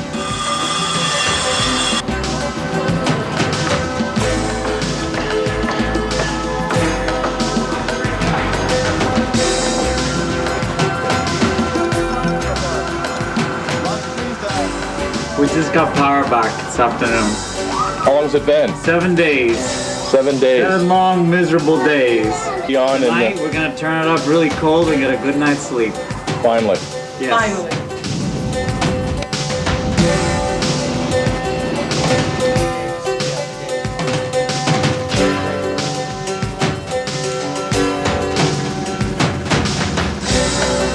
We're very strong. We have a strong faith, wonderful friends, and good family, and we'll make it. We all really love the Homestead area, and it's not like what it used to be, but we'd like to try to build it back up and make it what it used to be sometime. I know it's going to take a long time. It's hard to see the light at the end of the tunnel now, but I'm sure with a lot of hard work we'll get there.